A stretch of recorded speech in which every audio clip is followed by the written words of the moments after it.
Yes,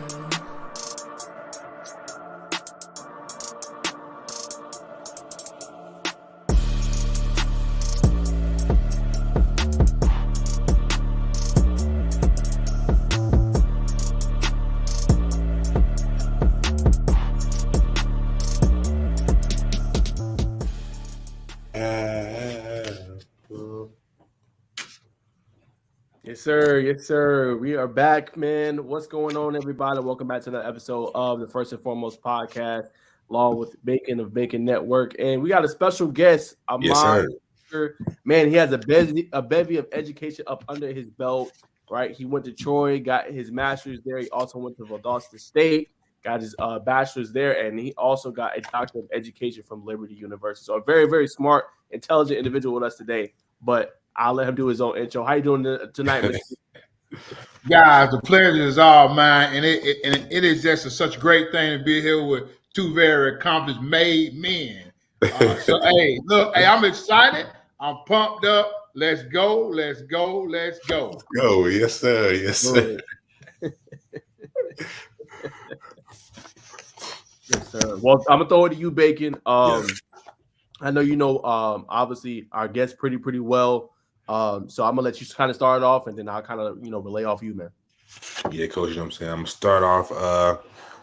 Do you know the name of your man? Do you know the meaning of your name, Ahmand? Yeah. Some people say it's a chosen one. It is a coming from a Muslim background. So and I say Muslim Islamic background. So I was actually named after Ahmad Rashad. My middle name is Ahmad Rashad. So my dad was a football player coming out of Chicago. So he was a big Minnesota Viking fan back in the day. So they named me after Ahmad Rashad, but it added a N in my name. So I always tell people I'm the chosen one, baby. I'm the one that's gonna lead the people, baby. That's what I'm gonna do. For sure. At what point in time did you feel like, or when did you realize that you were like your path was aligned with your name, if that makes sense?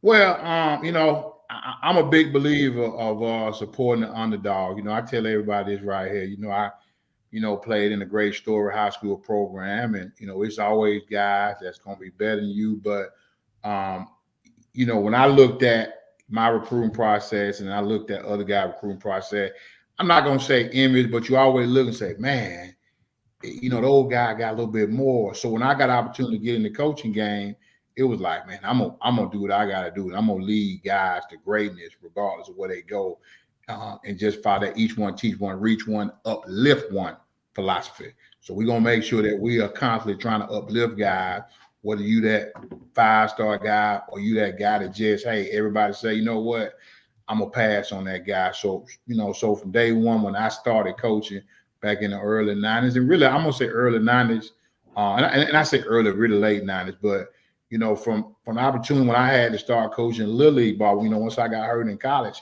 it's been a thing that, hey, I'm gonna take guys and I'm gonna do what I got to do to lead them to the right point where they can be successful in life, because it's more than just a game. We always talk about, one thing we talk about in a lot of my programs I work with, we talk about the field quarter, and the field quarter is about life, because at the end of the day, the light's gonna go off, the scoreboard is gonna be cut off, and you're gonna step outside them line. What are you gonna do in the field quarter life to make yourself be successful? So that's what it's all about, being the chosen one to lead people to greatness. Most definitely. Just kind of take us back early on, what I'm saying, before you're the man you are now, before people know your name. Just kind of talk about just cultivating it all under one roof. You started out coaching, what I'm saying, you started out the coaches program. So kind of how did you just get everybody on board? Because people don't just follow one man; they follow a man that's knowledgeable, got things going for himself. So how did you cultivate and harness that early on? Yeah, so in a nutshell, we started Minority Coaches Association back in 2010. The movement was started well before then, so it wasn't like, hey, we said we're gonna be a group of coaches, we're gonna get. Now the movement was started just well before then, when it came time to, when I was a young coach, and I was that guy that was loading kids up in cars, taking kids across the country, helping kids. I was that guy. So when I look at young coaches today, and everybody want to say I ride, I'm here, I ride. Nah, it's a process. So people always ask me, well, how you know all these people? How do you make all these connections? Because I was hungry. I was hungry at a young age. So I was out there trying to eat and trying to make a name for myself by busting my tail, working counts, by doing it. So by doing that along the process, hey, you start meet other guys like-minded, like goals and aspirations. You taking them guys and you building a network, and then at the same time, they got a mentee.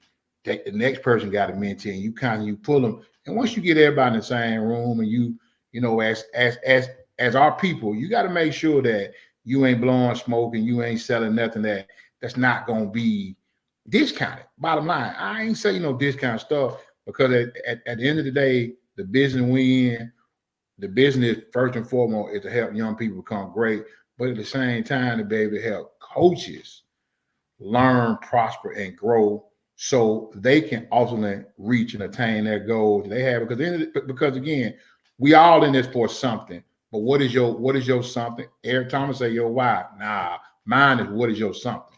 So, you know, why are you in this? And again, for me, it's not for the accolades, because I tell everybody this right here, and people who know me, I've sacrificed things in my life so my guys can make it, because there are a lot of guys who people don't know that my name was signed off on, and them guys coaching big time college ball now. Them guys, you know, them guys are doing great things, and everybody knows, man, Tink signed off on that guy. Tink helped that guy. You know what? I do it behind closed door, because that's what it's all about. It's about, number one, being a servant leader first and foremost. And again, hey, I posted today, don't rush it.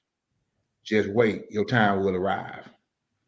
Most definitely. Before we talk about a coach that you may have signed off on at Georgia State, just Why you say Georgia State?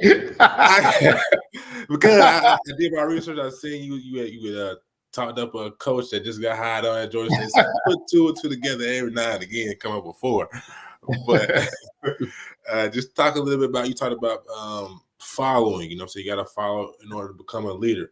Who was a mentor for you early on that kind of nurtured you and like, this is where we need to go? Well, I mean, when I first started off, you know, my first job, I was a grad assistant at UAB. My very first job, 21 years old, wet behind the ear. George Pugh, you know, a lot of people know the name George Pugh. George Pugh is a, you know, very, very well-known coach in a lot of circles. He coached at Arkansas back in the day when Texas A&M was very good, when they had the wrecking crew. George Pugh there. He won a lot of games as the head coach of Bama A&M. You know, did a lot of things. George Pugh was very instrumental in my career. The guy that got me started, Marcus Bush, who was down the Seatswood, you know, he was a big-time mentor for me. From a standpoint of educational, you know, one of the biggest mentors for me was a guy named Dr. Ed Barnwell, because he gave me my first opportunity to be an athletic director, head football coach. He set the stage for who I am today, because he gave me a shot when others would not give me a shot. And he trusted in a young 27-year-old hothead to come in and lead the athletic program and run a football program. And, you know, all he know that I was coming out of a great program that won state championship at LaGrange. That leads back to Steve Pardue. Steve Pardue, for me, was at one point my top reference. Coach won 3 state championships at LaGrange. Was assistant coach. And one of the reasons I say coach is because Steve Pardue came to LaGrange High School my junior year in 1991. He was my position coach. So he poured a lot into me, not as a coach, but also as a player. He's my position coach, my junior and senior. He ultimately changed my career and changed my life, because he made me a better person back then, and who I am today. Taught me a lot of things. So for me, he is one of the biggest influence, because he was like a father to me when I didn't have one back then. Because again, I was a hothead and I was a knucklehead when I was in high school, even when I was a young coach. Boy, everybody know, don't cross Big Tink now, because he'll give you that little emoji, that little on face emoji, with the word come out the mouth. Yeah, now I'm gonna still give it to you, but I'm gonna give them to you in a way that I'm just gonna not give you that many. I might just give you one, but back then I was gonna give you 100 of them. So I'm down to one now. So, but those are some of the guys who were good to me. And then even some of my peers, guys who we're the same age, guys like Franklin Stevens, guys like Nick Davis. Tim Glavine was a big mentor of mine. He's at Kennesaw State now. So, Kevin Whitt, who just got a Northgate job. God, we had a circle. And again, you say Georgia State, me and Dale McGee, we cut from the same cloth. We done things together. I was there when he was doing greatness in high school, and even when I was at another, I was the head coach of Kendrick, he was the head coach of Carver. We did, people didn't know we were best friends. We rocking and rolling, we getting things done. But in the same time, on Friday night, we sworn enemies. On Friday night, we gonna knuckle up. We're gonna get on that football field. But at the same time, people didn't know Thursday night, everybody wives and the guy, we at the comedy club having a good time. But now on Friday, hey, for them 48 minutes, hey, we gonna knuckle it up. Yeah. But on Saturday, we're at the bowling now together. That's the way it should be. Oh yeah. So piggybacking on what you said, what I'm saying, because you're dropping so many gems real fast, I gotta make sure that people stay up to date. What does it take to kind of to get things done? So that's two black men. What does it take to get things done in a world like this? Well, I think you got to better navigate. You got to better navigate your surroundings. You got to better navigate the field that you're trying to go into. I think a lot of times, guys, and I say guys, coaches, just people, whatever profession you're in, you can't skip the line. A lot of people want to skip the line and get to the table. It don't work that way. It's truly a process. So you got to get in there and you got to grind. You got to show your worth through your work ethic and through your work.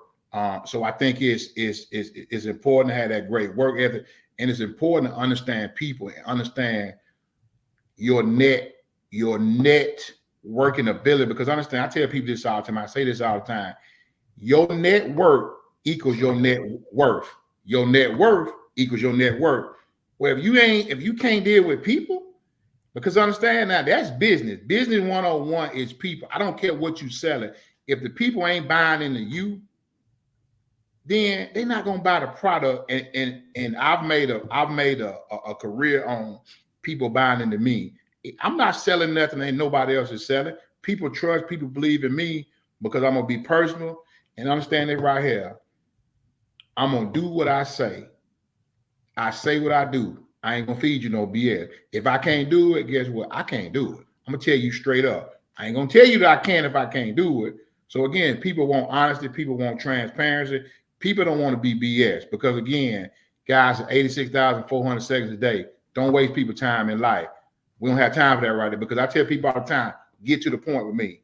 Don't give me a story to tell me, hey, I need a favor from you. Just tell me what you want. Exactly.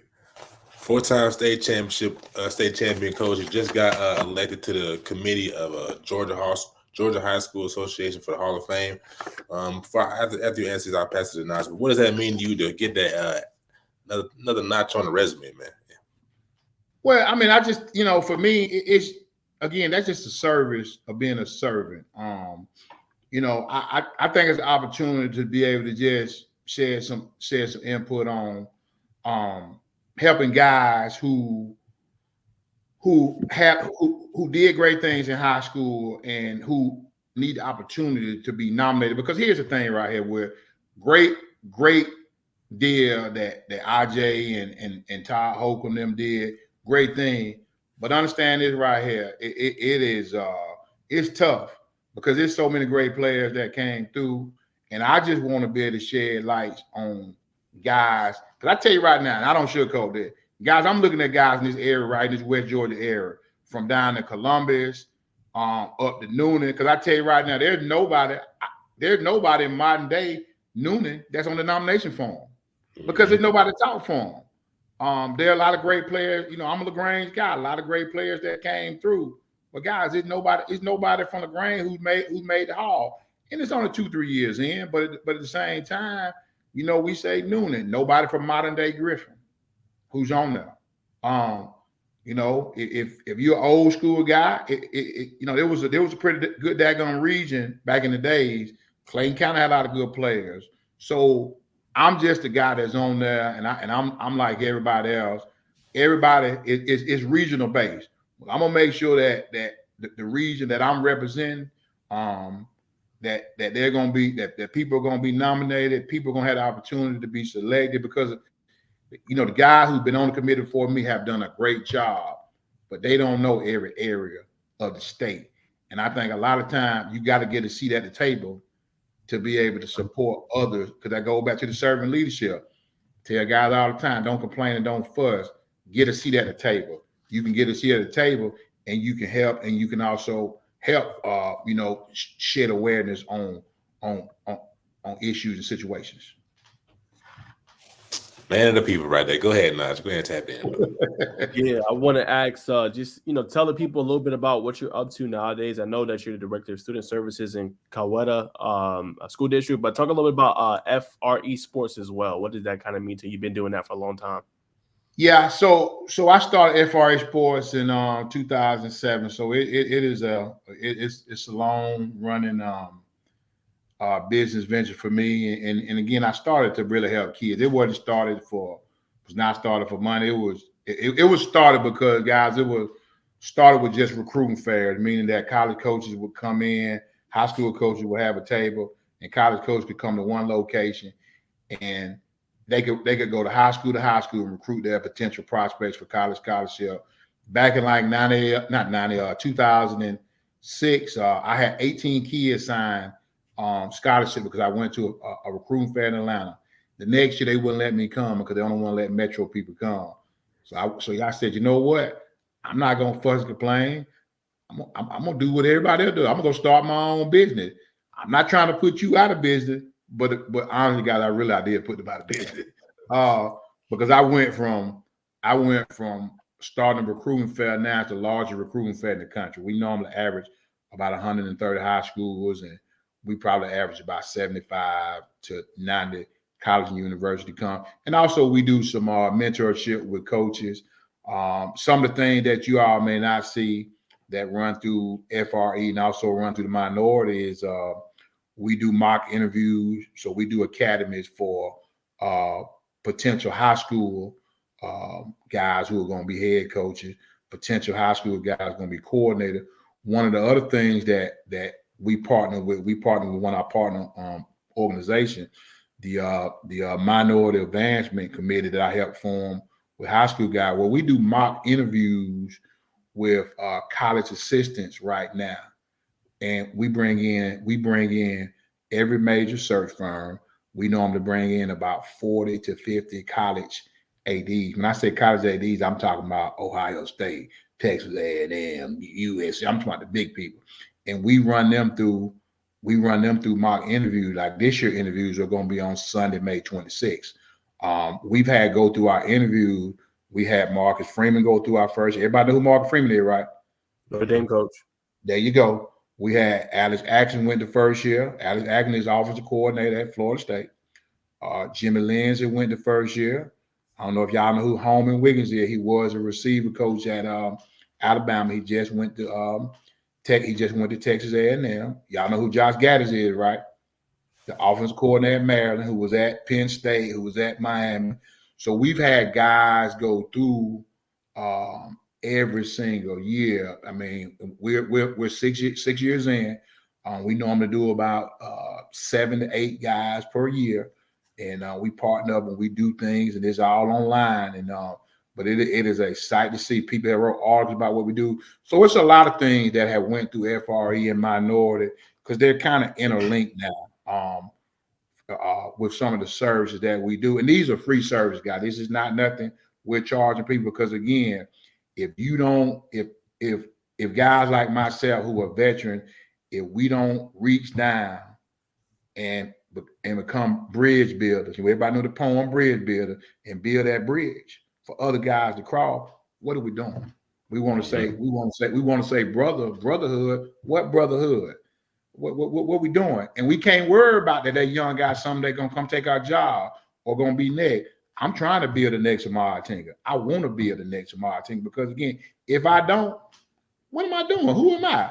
I'm a hypocrite like everybody else who say, I don't want to help the next man. No, I got to help the next man.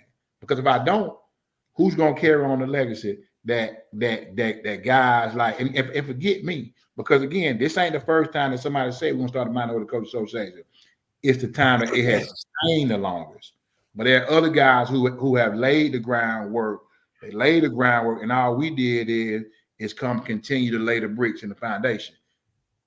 That's all we did. And start now, we're building the structure, but somebody else got to come carry on and keep going. So those are some of the things that FRE that tied into the minority, resume stuff. We look at resume, we do cover letter, we look at all those things, and all those things, guys, are services to empower coaches to better again obtain their goals.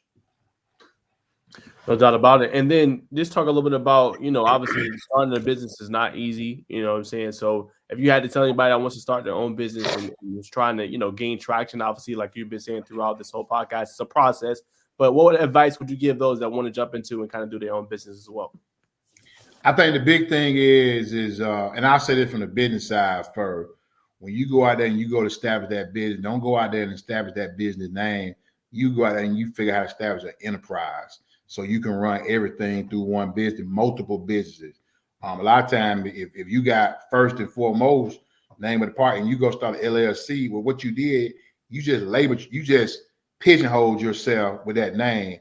But if you go start first and foremost enterprises, well, then a lot of things can run through that enterprise. So I think a lot of guys make that mistake because that's one of the things I do it well. I help coaches build their LLCs and their nonprofits. That's another thing that we do up on the FRA. We build those mainly for college coaches. We don't really get outside than on other people because a lot of time with college coaches and also high school coaches, they make a lot of money, but they don't have tax write-offs. So they don't understand that if I'm making $1 million, and let me give you an example, and I'm married to my wife and I give my wife $4,000 a month, but what I should do is give my wife $4,000. I should write my wife a check through my business. So now my wife becomes a 1099 employee, which now is a write-off for me, a tax write-off for me. But in turn, what I did for my wife was create her a business and made her an employee. Well, now she can do tax. Everybody, y'all digging me here? Yes, sir. Yes, sir. So even with me right now, guys, I pay my son through my business.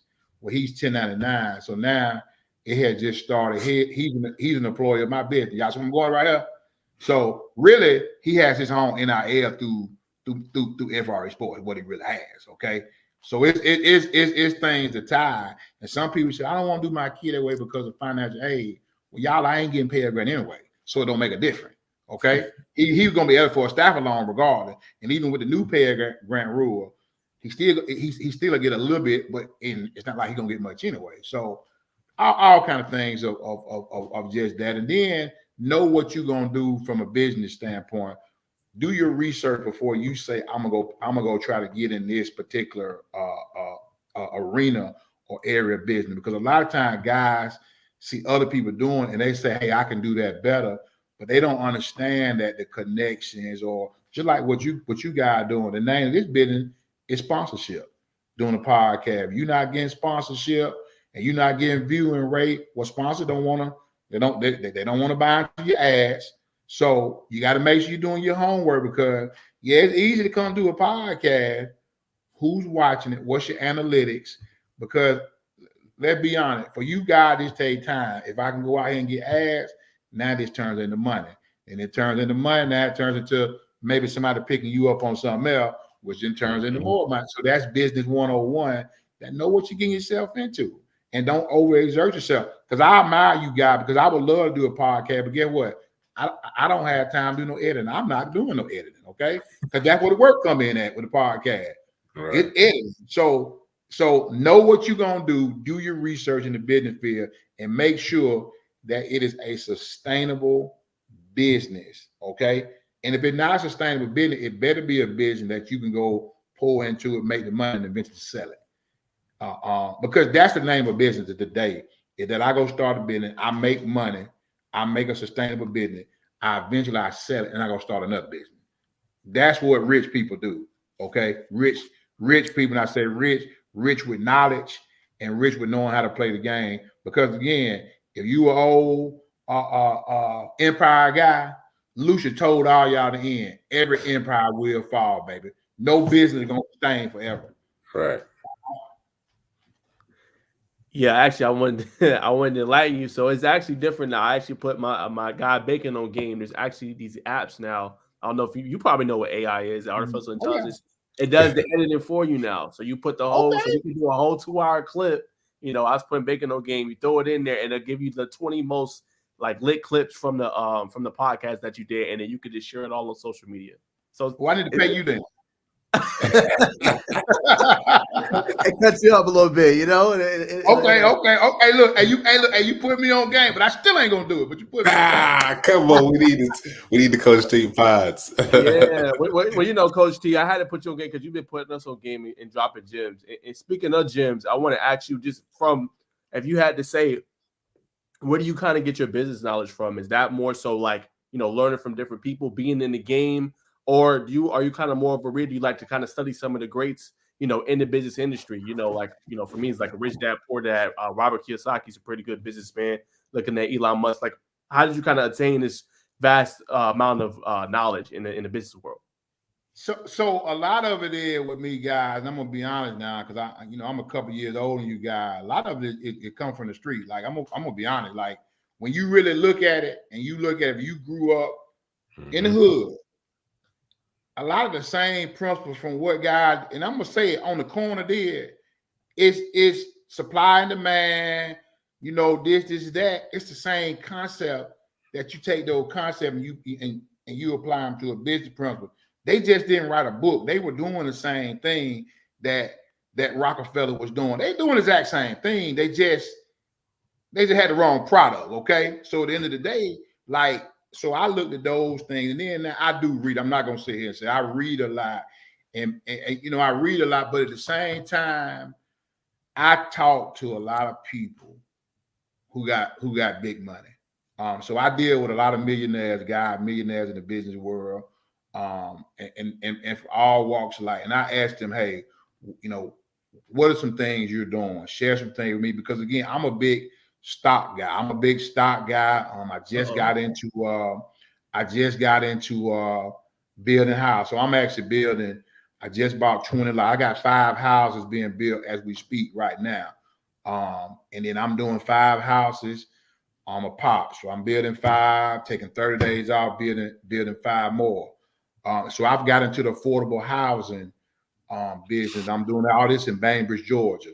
So I'm going into rural places and buying lots for the low. So, but all that, some of that knowledge comes from guys who basically they're filthy rich. And you gotta look at things. You gotta not be scared to take a risk. Well, a lot of people, they go make a little bit of money, they're scared to take a risk. You scared money don't make money. You got to be able to take risks, and you can't say that everybody who knows me, for every organization I've ever been a part of, y'all know, even with the minority, the first job I had with the minority, because I didn't want to be the guy in charge. I was elected to the treasurer, guy. Every organization, I'm elected to the treasurer. You know why? I'm the cheapest son of a gun out there. Guy, the pants I still wear today, they 15, 16 years old. Okay, I don't spend money. I'm a tight guy, but I'm a guy that's not scared to invest. I will go, if you tell me you got XYZ acre and it's $200,000, I got it. I'm gonna go get it. If I don't have it, I'm gonna go get it, because I know I can flip that 200 grand into 4 or 5 million. And I think and again, that comes from talking to people. That comes from talking to people who've done it, but it also comes just looking at what happened in the neighborhood. It's the same philosophy. I mean, it's the exact same philosophy. So you can read all the books you want to, but one thing books and podcasts can't do for you, they can't take the fear out you. The fear you saying, if I go out here and I spend $100,000 and I bet wrong, how am I gonna come back and make it? Because I tell people all the time, this ain't nothing new to me. I've started flipping houses in 1997. I lost $300,000. I lost $400,000. And get what, guy? I didn't have no money back then, zero. But I'm losing it. And get what? I had to, if you guys ever get a chance, look at the poem "If," when it say, hey, you risk it all on one turn of pitch and toss, and get what? You lose it all, and you never say another word about it. I don't never say another word about it, because get what? I got to start back over, pull my pants up, pull my sleeves up, let's go. And that's business one-on-one right there, that you can't be scared. Take the risk, because if you win, your life changes and the generations behind you change, because God, it ain't about us, guys. It's about your namesake. And for me, I come from nothing. It's about my namesake, my son, my two sons, my daughter, my grandkid. If I make it, they make it. Plain and simple. And then I want to ask you too, Coach. Just talk a little bit about, I feel like a lot of times, I feel like you can attest to this too. Being a minority or even African American, sometimes you struggle to find those kind of mentors to help mentor you, or a lot of people don't want to help you. So if you had to say, from your standpoint, what's the best thing a young Black male, let's say he's in school, just as an example, he just graduated, he wants to get in the industry, he want to get in, we're just going to say industry A, doesn't have to be in the industries we in, just industry A, and they want to kind of get on the map. What's the best way to go about that? Is this persistence, is dedication? What should they do? Yeah, but and I'll say this right here, because you right, you hit it right on the head, because and guy, I got a degree in history. Go back to the Willie Lynch letter. Okay, that's what it go back to, that we've been pitted against one another so long that we don't want to help one another, guy. Light skin versus dark skin, fat versus skinny. We've been pitted, so we don't want to help one another. But I tell you this right here, one thing that I always do, we say we got to go get a mentor who's made it. Why we can't go get a think tank of people just like us, who hungry like us, and now we create our own think tank? Because guess what? I don't have to do this alone, because you may have this knowledge over here. I may have this knowledge. She may have this knowledge right here, where we put our knowledge together. But now, get what? We have empowered one another. We have empowered our own think tank, because you don't have to always deal with people who made it, because sometimes people who made it, they may not want to pass it down, because they don't want you to get, because get what? They so greedy, because again, I say the Willie Lynch for some folk, but then other folk, hey, they just don't want to give it to you. They just do not want to give it to you. So at the end of the day, guy, you got to make sure that create a think tank. That's all I've done the majority of my life, to get guys like me. And you know what, guy, how can we do this together? Because I tell people this right here all the time. And I tell a guy my age now, what I just told you I'm doing with houses, the majority of the guys I hang with are six-figure guys. They six-figure guys. They all make six-figure. They've been making six-figure. Why we just didn't go create an LLC together and everybody put in $20,000 a year, and we go out here and we buy land ourselves and we build these houses together? Y'all see what I'm saying? Mm-hmm. But we don't. But it takes it. People don't trust one another, because again, they've been pitted against one another, or they scared. But that's all you got to do, and that's what so many others have done. They have compiled their resources and have built wealth by compiling their resource. So I would say that to me, I think that's the biggest thing. Get a think tank of like-minded people of your age and go from there, because and I'm seeing it a lot in coaching. But the problem I'm seeing it with young guys in coaching, it's all about the ball. It's all about the ball. Like, the ball don't last forever. And the ball, at the end of the day, the ball only cuts you at some point in regards to financially. The numbers are set. It's set unless you get one of those P5 collegiate jobs. You get lucky, because I say this right here. One thing I always tell guys is this right here. I know a lot of guys who have went from, and then we're gonna jump back on. So I know a lot of guys have went back from high school to coach college ball, and a lot of times guys say, "I want to coach college ball because I love coaching ball." Guys, let's be honest right here. I tell a guy, don't sugarcoat. You want to coach college ball because of that money, okay? That money for real. When you sitting there, guys making 500, 600, 700, millions of dollars coaching. Well, when I'm this high school coach, I'm only making 75. I'm making 60. I'm making 80, 90. Well, guys, six figures at 100,000 is a lot different than $500,000. Okay, so for me, it's more of guys guys want to do that, but it's a tough role. And guys always say, well, man, you got Dale McGee, you got Jimmy Smith, you got guys there. Them guys are the minority. Them guys not the majority of guys who jump from high school to college. It's a lot of guys that jump from high school to college who get what? They only making $75,000. They making 60. They never gonna get that chance to make that P5 money. So again, and that's why I applaud everybody who does. I'm for you. I make phone calls every day to college coaches when jobs come open. A guy texts me, because get what, guy? Here's the deal right here with me. And this is why I get a lot of respect from college coaches. I'm not trying to get a job with you. I'm gonna say what I gotta say. Because I ain't never said, hey, I need you to hire me. I want a job with you. Remember now what I said? My first job, I was Division I grad assistant at UAB. I was in the door. I chose to come to high school because I didn't like how college ball worked. I didn't like how it worked. So I said, I'm going to high school because I want to be influential. Again, each one, teach one, reach one, uplift one, young people.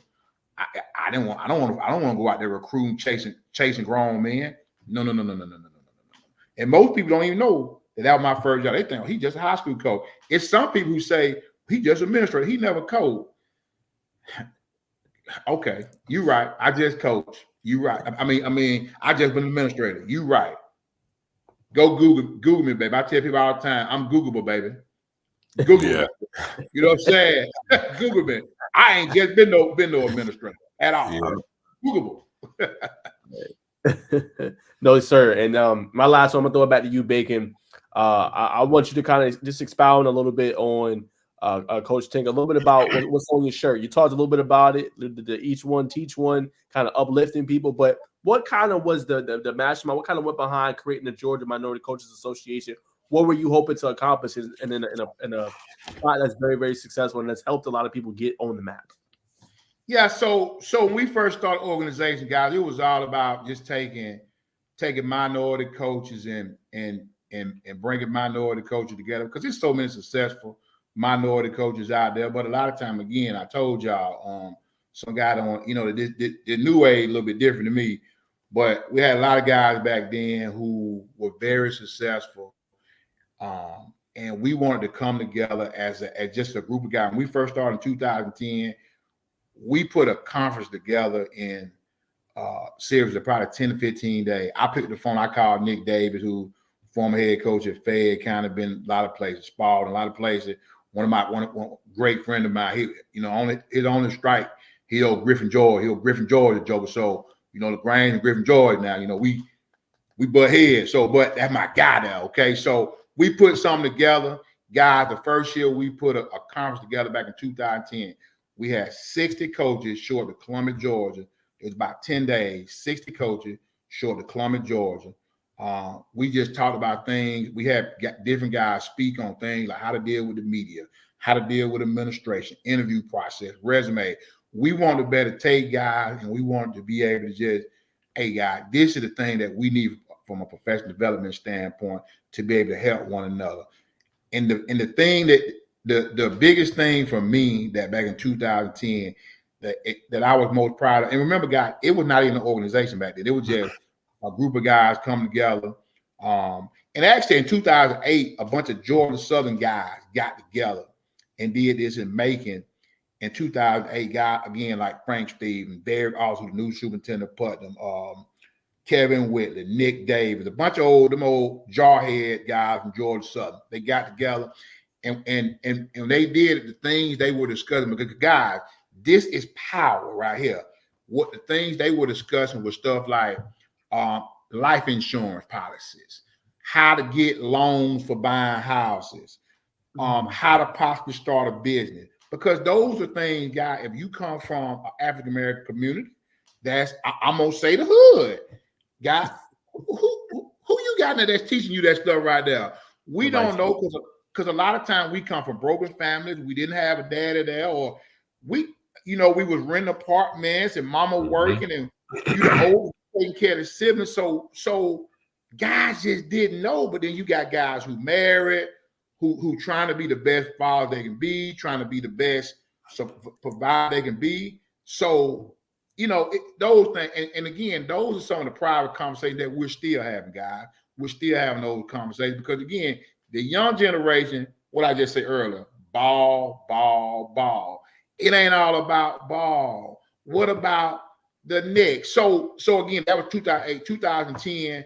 We all came together. We started going over stuff. But guys, one of the proudest things that I was so proud of that very first meeting, every black, and I say black African American head coach that had won a state championship in the history of Georgia high school football was present, except one.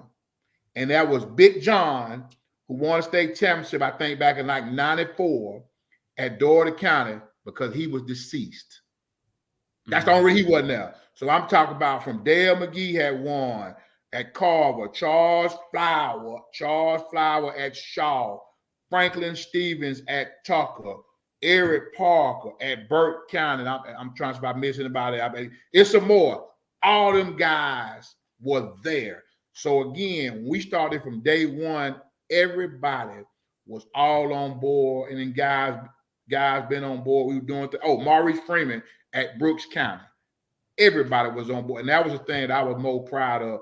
That again, guys were willing to support one another, and I think it's still there. A lot of us got a little bit older. Some guys have retired, but guys still support, whether it's in person, from afar.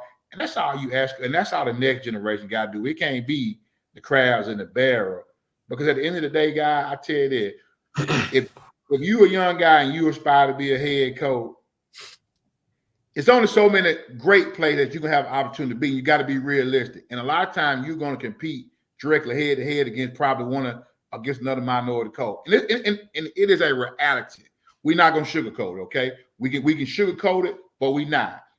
But that don't mean I gotta not like you or we gotta have animosity. Hey, you can be my best friend because I tell everybody right here, when I step in the room to interview, that's my time.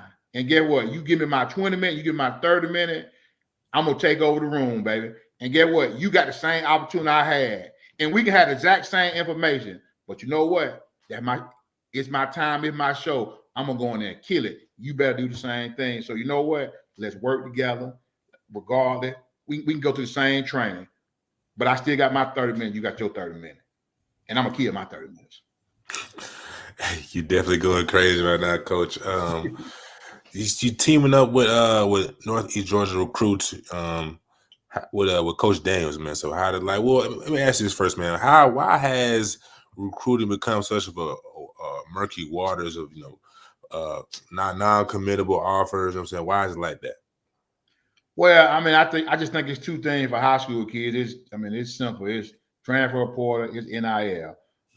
So I think that those things have just made this new recruiting age just so difficult for high school student athletes. Unless you that 5-star, you that 4-star kid, and you got the measure, you're gonna be fine. But everybody else, it's tough. It's tough now because what I always tell high school guys, and I tell college coaches. If I'm a college coach and I want to, and if I want to win immediately, I gotta go to the transfer portal. I'm going to transfer portal. I'm not going to sugarcoat it. But watch this right here. High school coaches and parents and everybody want to get mad. Let's be honest. I tell I'm a high school and I tweet it all the time. If I'm a high school coach and I get a transfer coming in that's a junior from another high school program, or I got a freshman coming in, who am I going to play? I'm going to play that transfer. So what are we talking about here? We've been doing it for years.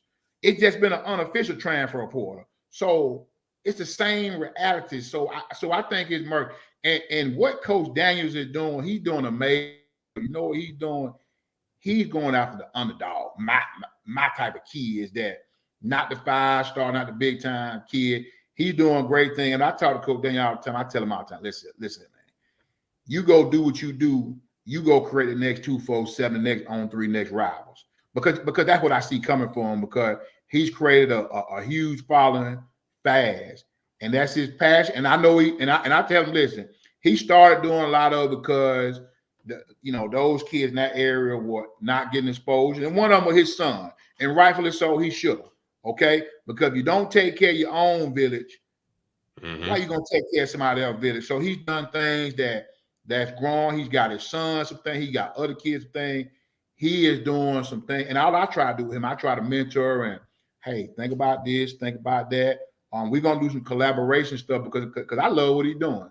I love what he's doing because really what he started doing is what I started years ago. But I just told him about this as I moved up in my career, in my personal job, my time has got short and very very compact now. So I don't have all the necessary time. And God, one thing I was never gonna do for me, it's certain things I won't do. I don't really get involved in the kid chart. I don't have time to work with individual kids. Do I work with some kids? Yes, I do. I mean, I do, but I can't say I'm working individual kid because that's time, and that is time, and a lot of time unrealistic expectation by some kids and parents because the numbers don't lie, your measurements don't lie. And if you say you Georgia, but the only thing you get is Point University, and you get Faulkner, you get Huntington, that's telling you that you probably D3 NAI level, but some people don't believe it. So there's no need for me to get into a contest of going back and forth with. So I mainly work with high school and college coaches, and that's what I believe in for me. Coach is doing great things, but I'm gonna support what he does because I like it. And actually I love it. All right, but I mean, it's still don't get no excuse for coaches to be giving an uncommittable offer, stuff like that. I feel like it's just keep it real with the players, man. Because it's just like you said, time is of the essence, and that's wasting the kid and parents' time. They're like, oh, we got this, we're gonna sit, and they sit and like, oh, this wasn't what it was. Yeah, and you know what? I agree with you because why I'm gonna put you on the spot right here. I know you're gonna tell me the truth. I'm gonna put you on the spot. Right. When you was a youngster. Right. When you was a youngster, have you ever dated two people at one time? I plead the fifth. Right, you plead the fifth.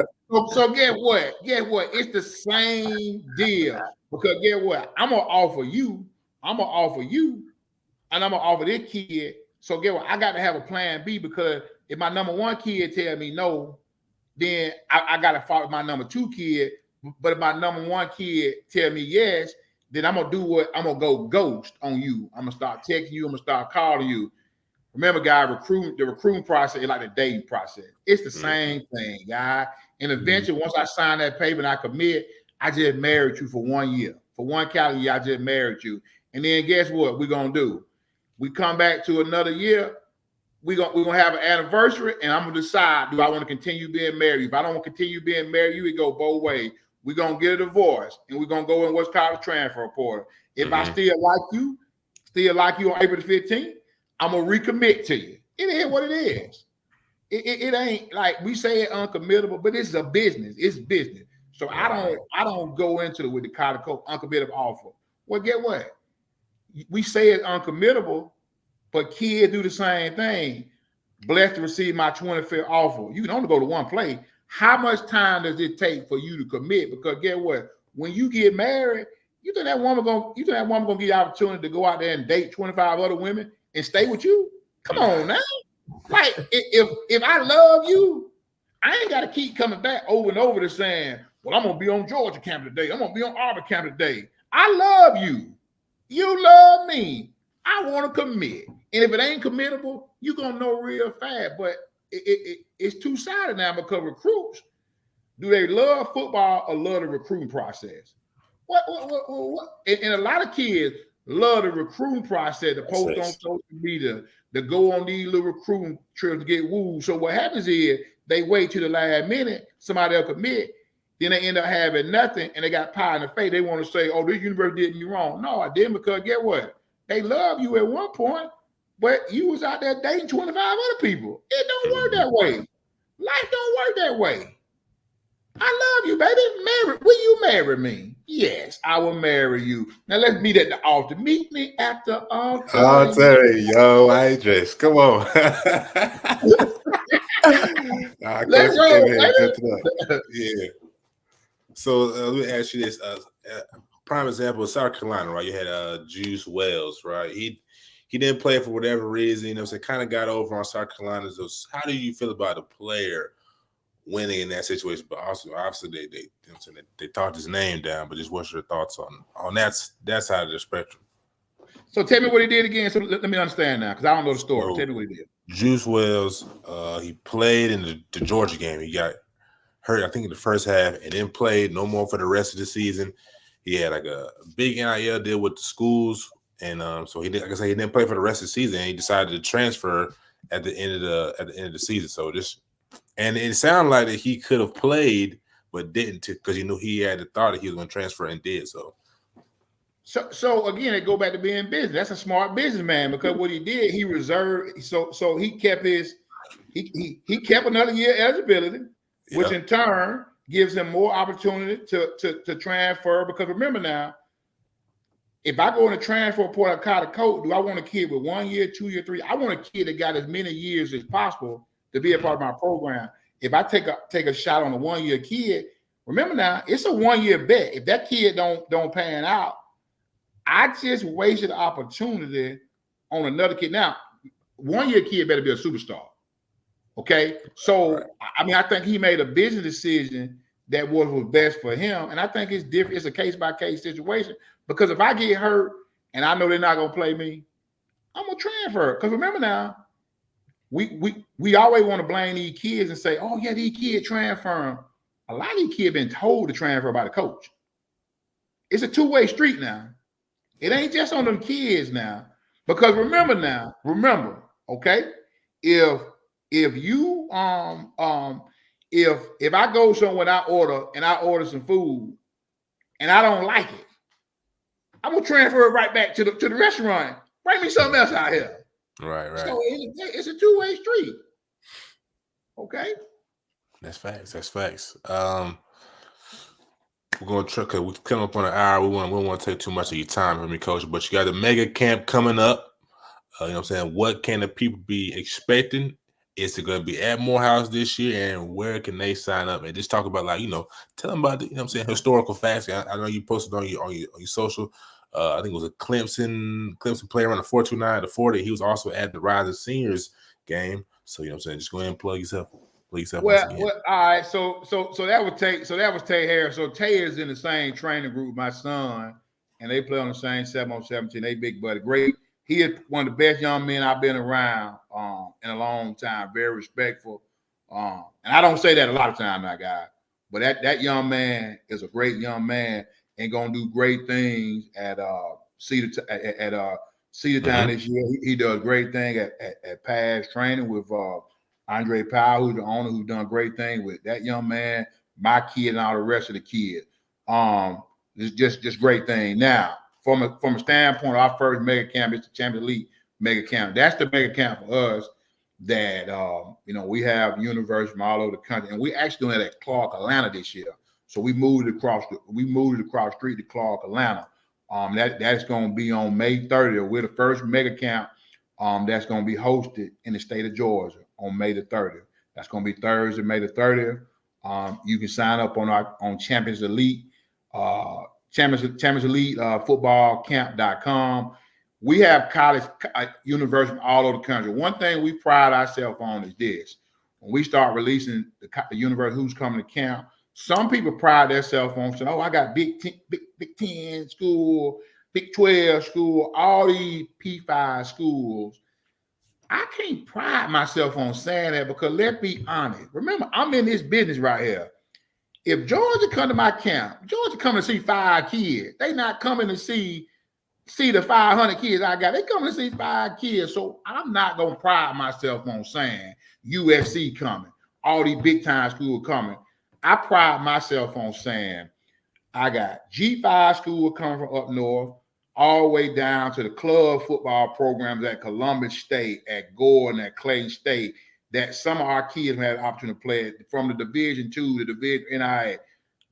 I pride, because think about it now, it's more kids that are going to go to them schools that's going to sign with Georgia or Alabama off of high school teams. So again, how are we trying to help kids get to that true goal? That goal, number one, should be to further the academics, and number 2, play football. Listen. The game, let's do the numbers. It's only 3% of college football players that make the league. Only 3%. So but look at the percentage of how many graduate from college. So the goal to graduate from college. So that's our first camp at Clark, Atlanta on May 30th. We're gonna have schools from across the country. On Saturday, July 6th, our HBCU mega camp. Hey, listen, we're gonna have a sight to see this year because we got the camp on Saturday, July the 6th. We got an all-white party on July the 5th. Moving forward next year, we about to have a college fair. We finna do it big at ATL. We're gonna tear this shit up, baby. And HBCU grad, you want to go to HBCU football? We're gonna have the DJs out there, or we're gonna be a part at Clark, Atlanta. We're gonna tell the AU Center, the minority coach of Georgia, hey, you better be there. You better show up and show out, because you don't, we're gonna talk about you. I'm gonna tell you right now. We're gonna talk about you because this is what we do. Like Jesus said, we're gonna put on for our city, baby. Understand? We're gonna put on. We might even have Jesus there. You never know, baby. Hey, you never know. You never know. It's always a vibe. It's always a top flight camp when I go to the mega HBCU camps, you know what I'm saying, sponsored by Coach Tinker and all those alike, man. We appreciate all the hard work I do, the coaches to come down. It's always a good vibe, man. I can't remember the brothers got the little fro, got the little roster cap on, bringing the energy every time. Fans, family, athletes definitely tap into what they got going on. You'll get the exposure, all that and more. I'm telling you. But Coach, before we let you go, man, I can't let you walk out of here without talking about your son, man. He's at Heard County. He's out there last year and will be there this year. You know what I'm saying? I know y'all been doing some special things. I got some things working, you know what I'm saying, under the now, got some things working, so just kind of expound on that for me. Yeah, we're trying to, he's still a little baby because he's young. He old 15-year-old Rudy Poo, what I call him. He had a good year playing at Heard this year. Still got a lot of growing, a lot of development. He has a gift and a courage because the gift is he has me in his corner. I know a lot of people. And I know what it looks like. The curse is that I'm hardcore, I'm old school. So I'm super hard on him in some things, but other things, I'm just dad. I'm dad. I try to step back. I try to support him as much as I can. And I'm going to make sure that as long as he wants to play ball at the next level, and he'll tell you he does, I'm going to do what I got to do. But I'm old school on some stuff now. I'm going to coach him up and tell him what he's doing wrong. And he always say after a game, before I say good job, he always say, tell me what I did wrong. That's just me. That's just me. But I mean, I'm super proud of him because he went from being a young guy in the 7th, 8th grade. I'm like, oh my gosh, I just don't know what my boy gonna turn out to. Every day they might not say that guy be, but they want the guy to be a good player now. And I thought, boy, when he was young, I said, oh my God, he just gonna be a good student. But I tell you what, he's turned things around. I'm super proud. I'm super proud of my boy because he's turning things around. And I tell people this right here, and I'm gonna brag on his trainer, Andre Powell, because I try to say too much. That his training group has done a heck of a facility of helping him come from a boy to a man and grow up and get tough and just hone in on his skills. And so I'm super proud because I'm proud of what they've done and what he's done.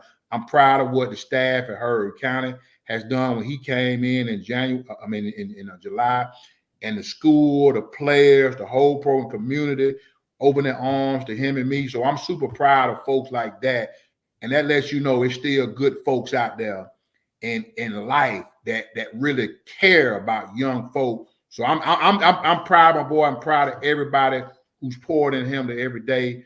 And I can't say enough just about, his mom, his grandmoms, and because everybody, remember, it takes a village to raise a young folks. So I'm just the money man. I'm just the money man that he got to go to camp. He got to go do that. I just pay the bill. That's all.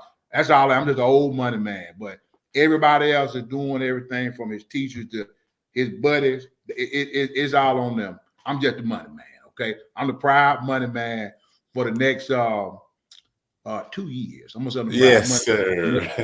Better get a scholarship and get a cost of attendance check, or you better get something, okay? Because you don't, well, the money man gonna cut you off. I know little Tinker gonna be all right, man. You know what I'm saying? He just like his pops, solid as a rock, got a good head on his shoulders, so I'm sure it'll be fine. Now, you got anything left for Coach Tinker? Nah, man, I don't. I just want to say, man, appreciate your time tonight, Coach Tink. Definitely learned a lot, gleaned a lot from just your knowledge and tutelage, man, and just appreciate you sharing a little bit with us as Black brothers. It definitely meant a lot, man. It's hard as I was asking some of those questions, man.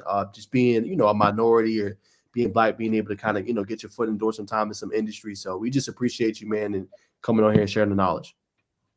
Yeah, and again, it was a pleasure. I appreciate y'all having me on the show to be able to just provide some knowledge to people from all across the country, provide knowledge to coaches, just everybody.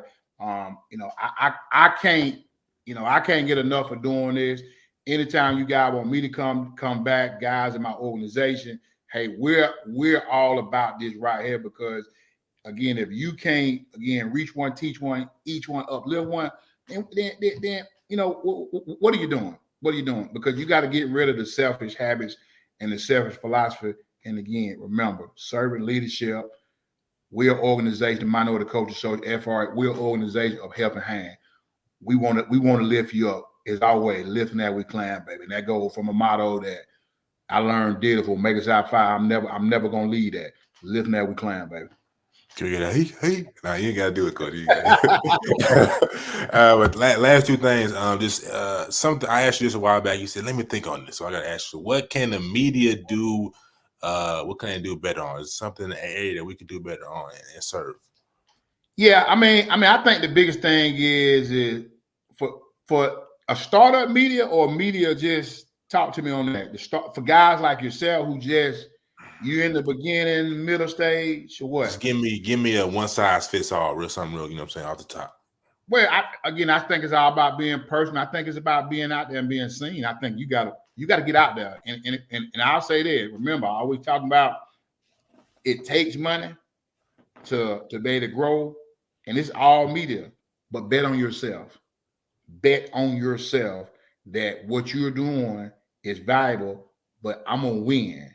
Bet on yourself now because whatever people do in life, bet on yourself. Get out there and do it. And I promise you. And we say all media, nah, because all is not the same. Everybody is not the same table. Okay. So I talk about guys like you. Bet on yourself of what you're doing. And believe it may get frustrated, it may be bad, but believe what you're doing is the right thing. And even when you get frustrated, you push through and you overcome. And y'all guys are gonna be great because this platform you guys have it is awesome. And this is the platform that you guys can change people's lives. Guys listening, guys coming on here have the opportunity to speak, and ladies, because it's guys, it changed my life. It can do the same thing for you out. Bet on yourself. Well, man, I appreciate that, Coach. Last thing I know you know what I'm saying, you're doing the houses thing. I'm trying to get into that alleyway. I know if Naj wanted to come, would you extend out that welcome for us just to come learn? If we got, what I'm saying, do some driller work. I'm pretty handy, man. I come from the country a little bit, what I'm saying. You see the calluses on my hands. So if you ever need any help, could we be of service to you, sir? God, I teach y'all the whole process. God, it's enough land out there, and it's enough. And God, remember, I don't touch no houses now. I ain't touching no house. Oh, yeah, affordable housing. I'm white. Listen, I'm white collar. I'm not blue collar worker no more. I'm white collar worker. I'm not touching no house. Okay. Yeah. Understand? I will teach you guys the entire process, guys. Because again, you're not my competition. I don't have competition because, hey, if I can teach you guys how to change our life, I'm gonna do it. We just trying to learn how to fish, though. That's all. Yes, sir. Yes, sir. So I got you. Tell me when. My last one, Coach. I just want to ask. You mentioned it earlier. You said you was investing in stocks. Just talk a little bit about just why investing is important, Coach. And a lot of young guys don't do that, but I'm very hard on it. Me and Bacon go back and forth all the time, just talking about it and kind of picking each other's mind on why that's important and letting your money work for you. Just talk about that aspect real quick. Yeah. So, guy, and I'm gonna be honest, guy. Remember, I told you that I was cheap. I was very frugal with my money. Guy, I didn't know anything about stocks until COVID hit. I looked into it. I did not believe in it. Guy, I tell you right now who got me in the stocks is Gary Downs. Y'all know who Gary Downs is, right? Mm-hmm. That's Caleb and Josh Downs' dad. Well, their uncle, Olton Downs, who's the head coach, new manager, has worked with me and Dale at not Georgia State, but I don't say it because you might start. Worked with us at Carver. we kind of got to go, and I just start looking at during COVID, like, man, these stocks had plummeted. And then he started taking me through some things, start teaching me, and just start talking to me like, hey, boom, boom, boom, boom. And I said, and listen, guy, we had all the time in the world. But before I had no time to even learn it, he started teaching me. And then I started getting on that option trading because we had nothing to do. So I started waking up option trading, made a little bit of money. And I like, man, I like this. So then I started looking at long game stocks that at one point was $5,000, but had plummeted to like $30 and $40 or to $11. So I said, let me go ahead and buy a lot of these stocks. And now, they've split and they've $50 and $60. But when you bought them for $11, well, you do the math. So I've never pulled money out, guys. Never since COVID. I just sit there and watch it move, watch it work. I still option trade. Sometimes I lose, sometimes I win. But I think that a lot of guys don't. Again, it goes back to a risk that they may not understand it. So a lot of times you understand, you're hesitant to do it. But I think it's a valuable process because when you start talking about if you're option trading and you really get it, you can make money. You can make a lot of money real fast. And I think it's valuable to go in there and learn it. Because if you hit it right, it's a reason why people go in there and they, invest in the stock market $50,000 and they hit it, and that $50,000 turns into $300,000 overnight, or in 7 days, or in 5 days. Because I may option trade today, or I may go long trade and buy a bunch of stock on Monday and bet on it for Friday. So I think it's really important that we educate one and we learn the stock because. God, the stock market, Wall Street, been around for years. People ain't got filthy rich. Why can't people who may not necessarily have the knowledge do it? And it goes back to what I said earlier: fear of risking it all on one turn of pitch and toss and losing. Well, you can't be scared. So it is a valuable thing, and it's no different than. Real estate. Real estate is the same thing. It is a risk. It's a high risk option, but it's a high return if you hit. If you don't hit, well, you can lose it all. But if you hit and you do things the right way, it is high risk, high reward.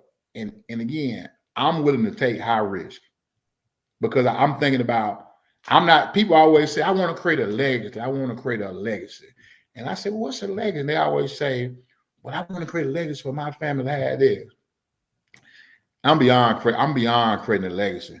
I'm about creating a dynasty. Because you create a dynasty, how will I be remembered? That's what I want, a dynasty. Because you think about all the dynasty, everybody know who Shaka Zulu is in Zulu, because there would be nothing without Shaka. Everybody know that. He created a dynasty. Martin Luther King, dynasty. You can talk about Malcolm X, dynasty. There are people, Rockefeller, dynasty. All right, so create a dynasty, baby. And by doing that, you got to take risk.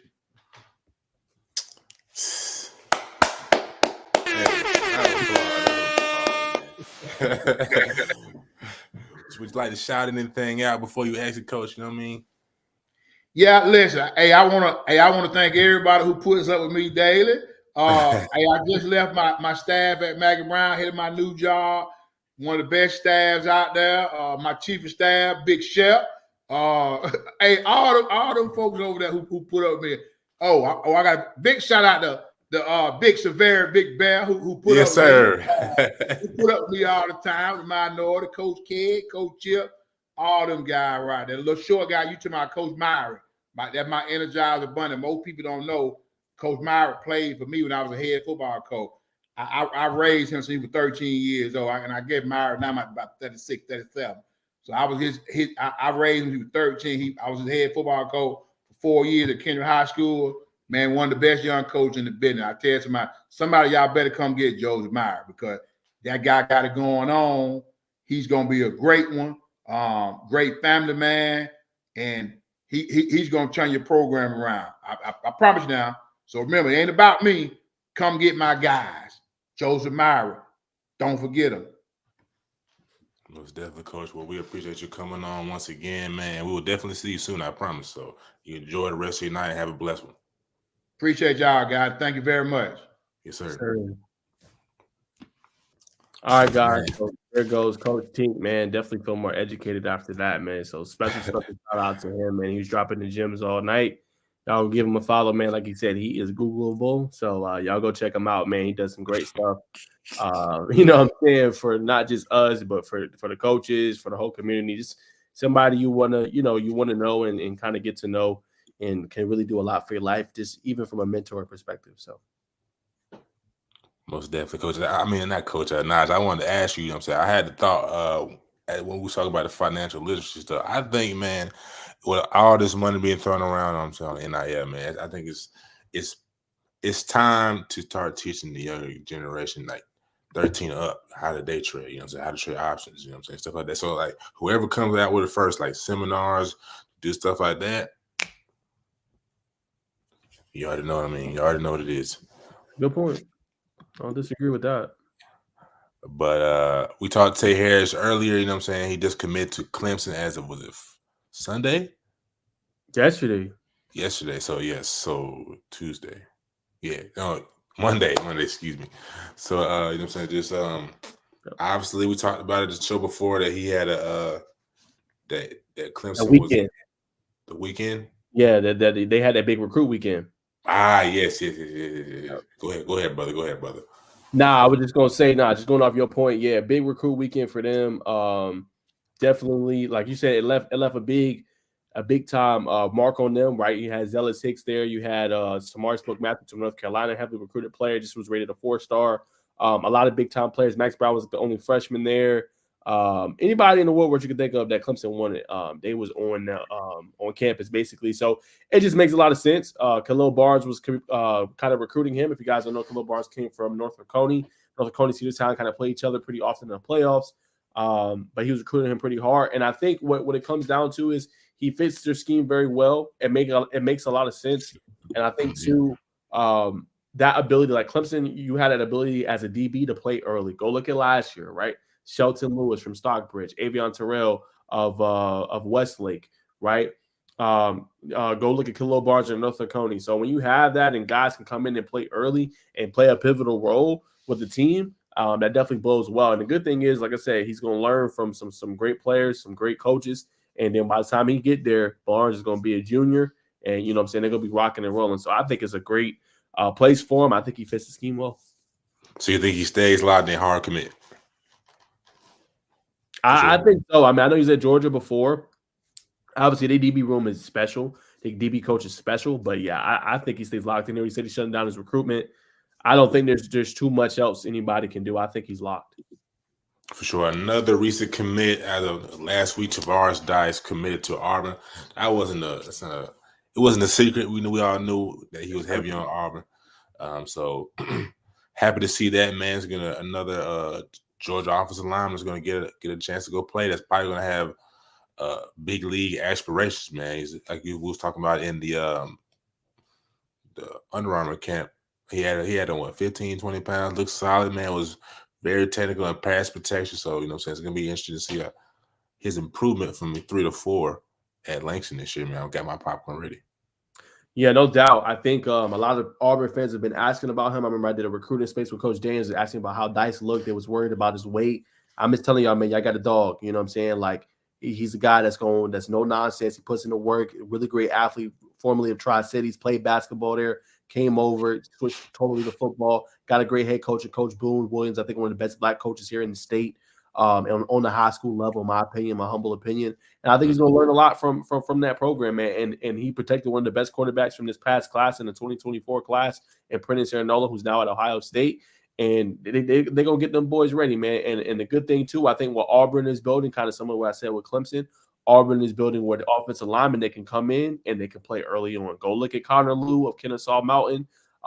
This past season was all SEC this past year. Had a phenomenal year, started as a freshman. When you had that kind of capability, you can come on and you had the opportunity to be able to play well early and be a starter potentially, that bodes well. And as he said in his interview with Duke the Scoop, and y'all go subscribe to his content on 3 Recruits, he's doing a good job with the athletes and getting them He basically said it felt like home. Like they always treated me as a priority, and that's really what the kids want. Treat me as a priority. I feel good. I'm gonna lock myself in. My recruitment's done. It's closed off. So it just makes a lot of sense for him.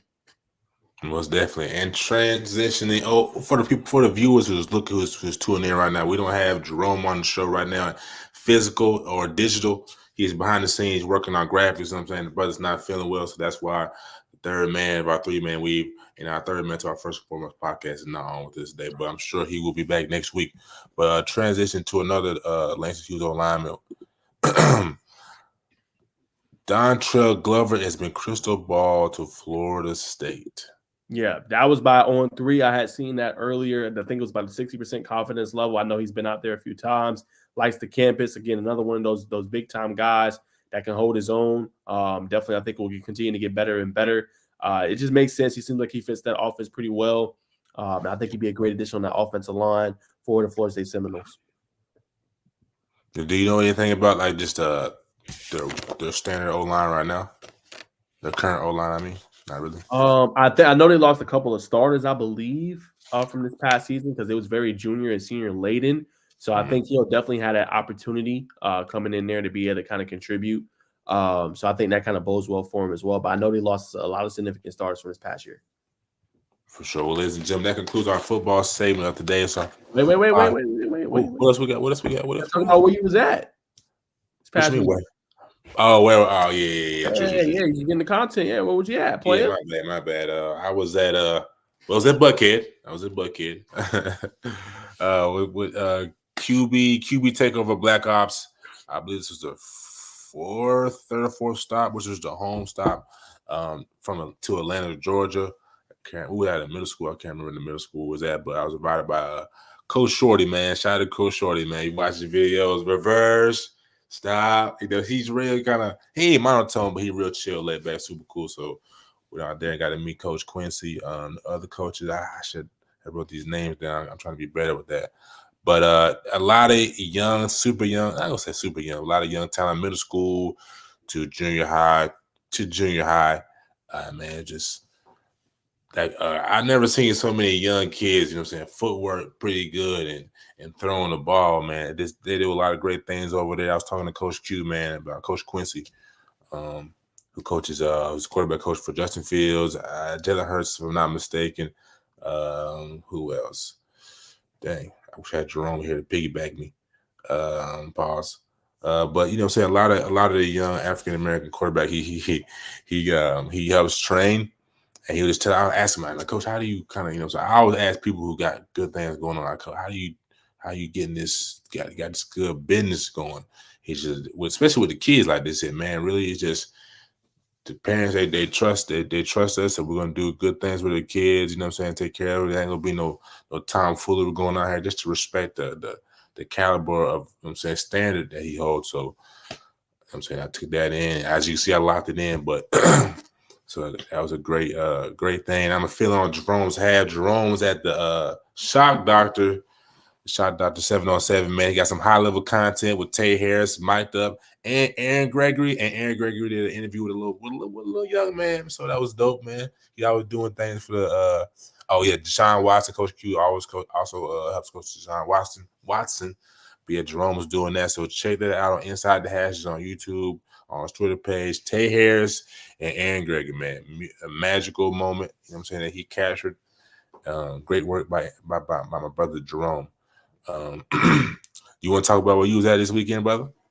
Got some extra time on the pod, you know what I'm saying? If we want to.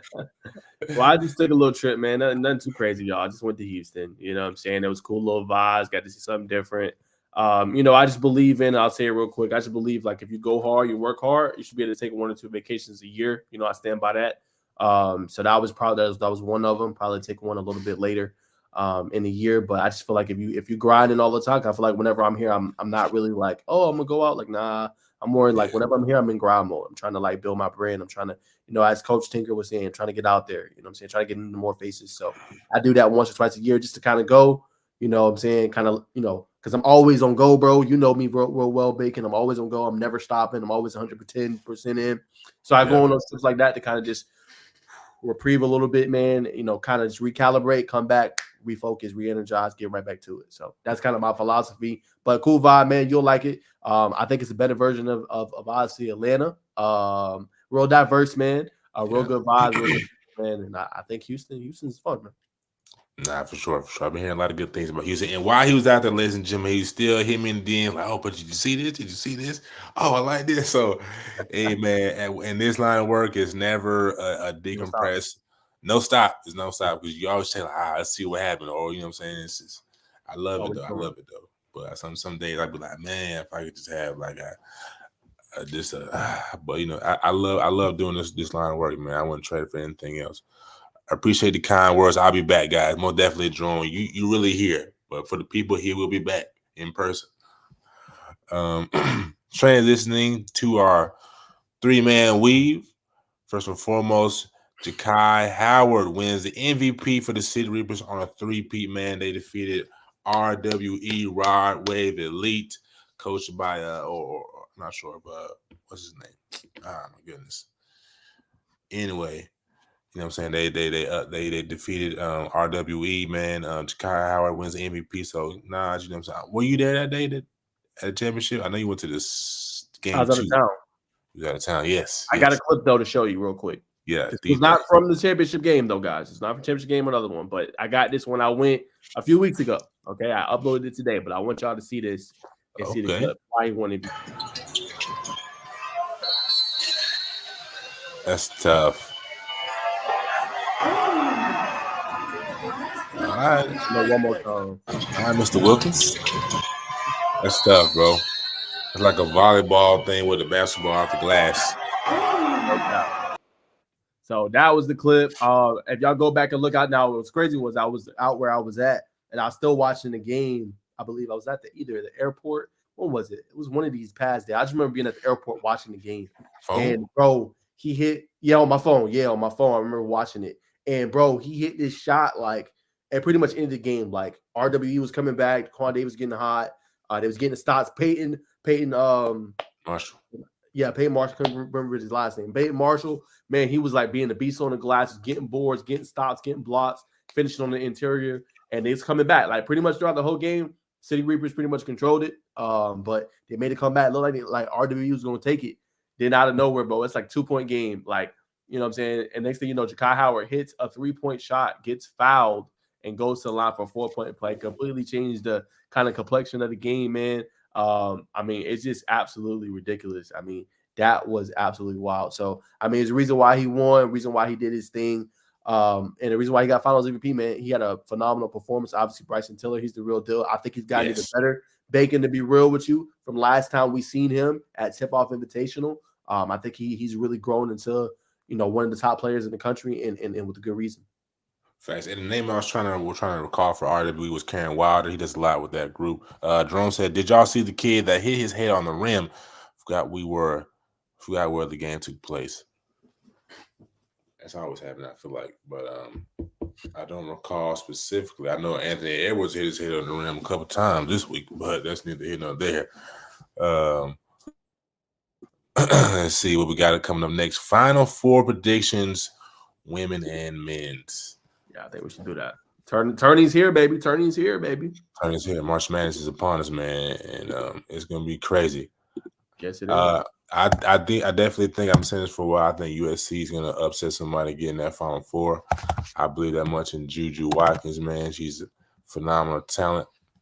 But I'm gonna try to get this pulled up for us, man. Get the brackets pulled up for us. So you know what I'm saying. Just what's your thoughts? We'll start with the ladies first, man. Yeah, I think South Carolina got it in their bracket. I don't really see a lot of potential threats to them. Maybe the hardest one would be Notre Dame. But I believe South Carolina control their own destiny. I think they'll get to the Final Four pretty relatively easily. If you go look at it and you've been watching ESPN, they had probably one of the easier brackets compared to maybe what is going on in the other bracket, which we're going to talk about in a second. And there's no disrespect to South Carolina. They're a phenomenal team. Coach Dawn Staley's doing her thing. Phenomenal group. I just think they had a little bit of an easier path. Now, the other side of the bracket looks really interesting. Go to the regional 2, where Iowa is. They are the number 1 seed, which shout out to them. But they got a tough road kind of get through to get there. Number 3, LSU is in there. Louisville's no slouch. UCLA is really, really good. So that's going to be kind of tough for them to kind of make it to it, as you can see right here.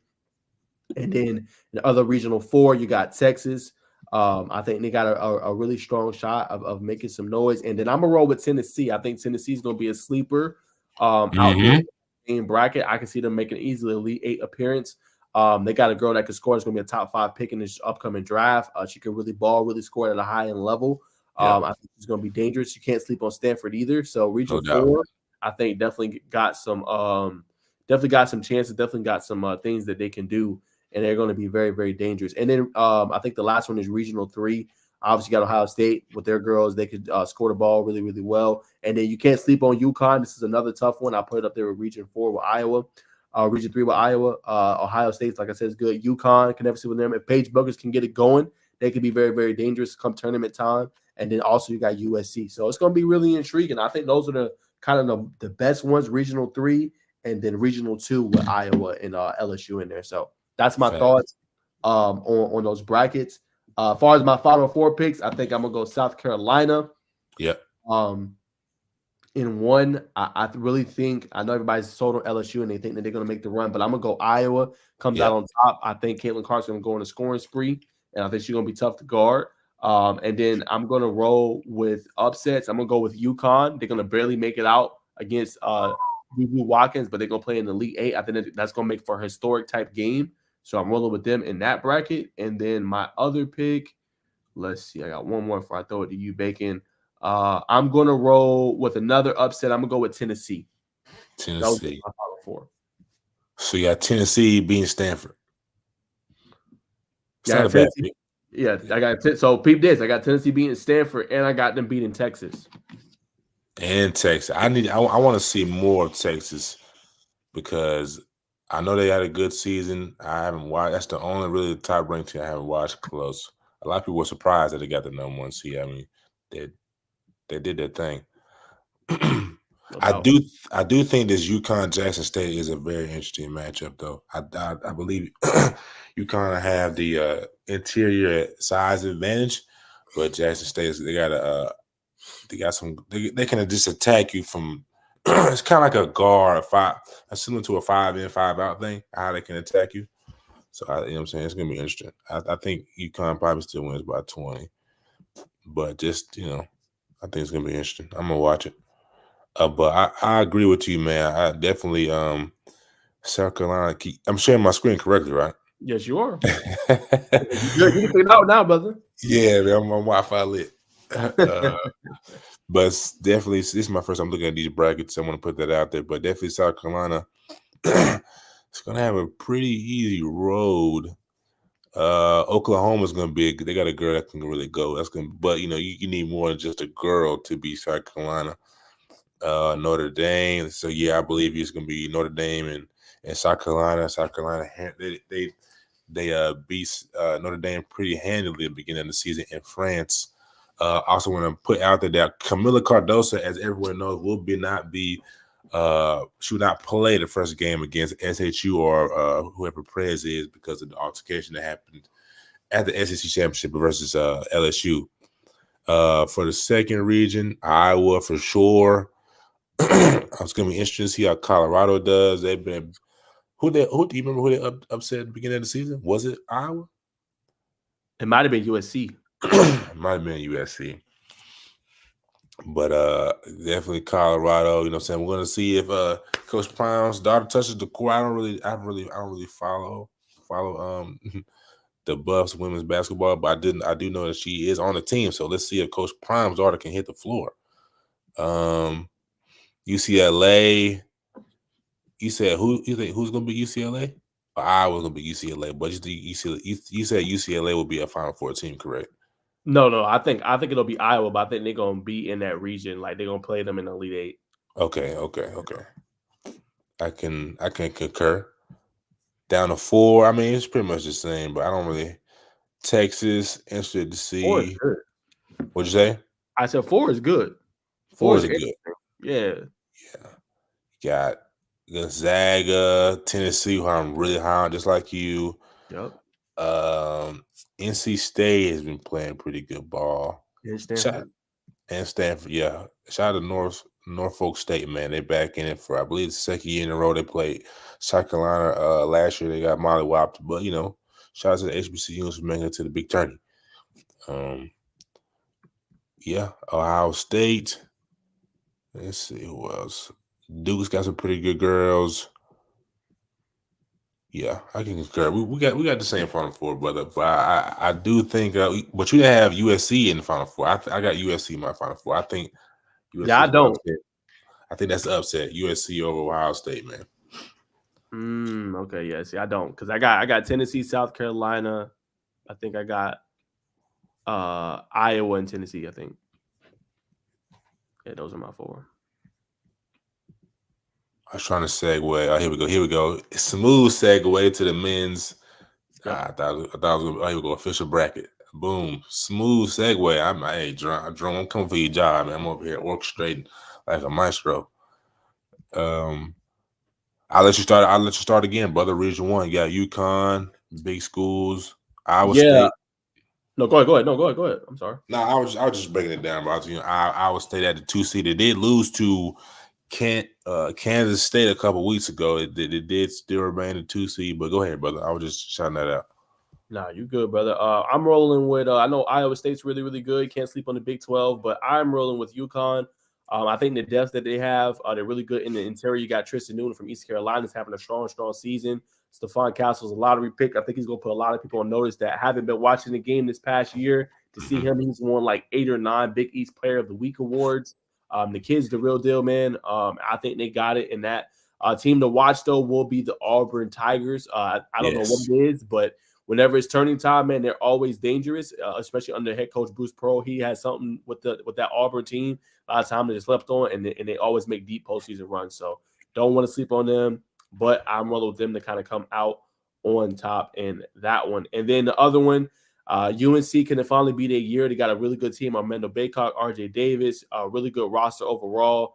I think they could definitely make a deep run, at least to the Elite Eight. My challenger for them in that bracket would probably be Arizona. But now Caleb Love, they got a really strong team, can shoot it from 3 really well. Caleb Love took a lot of steps forward for himself. I think he'll definitely be a draft pick this year. Not sure where he's going to go, but he should be either a first or second round pick easily in the upcoming draft. But yeah, I'm going to roll with them as kind of their contender in that one. And then the other one, I think they got the toughest one is Houston. Houston kind of struggles to score a little bit. But they got the number 1 defense pretty much in the country. They can shut you down. And I think that matters at the end of the day. Sometimes you might struggle scoring in these type of games. We see it all the time.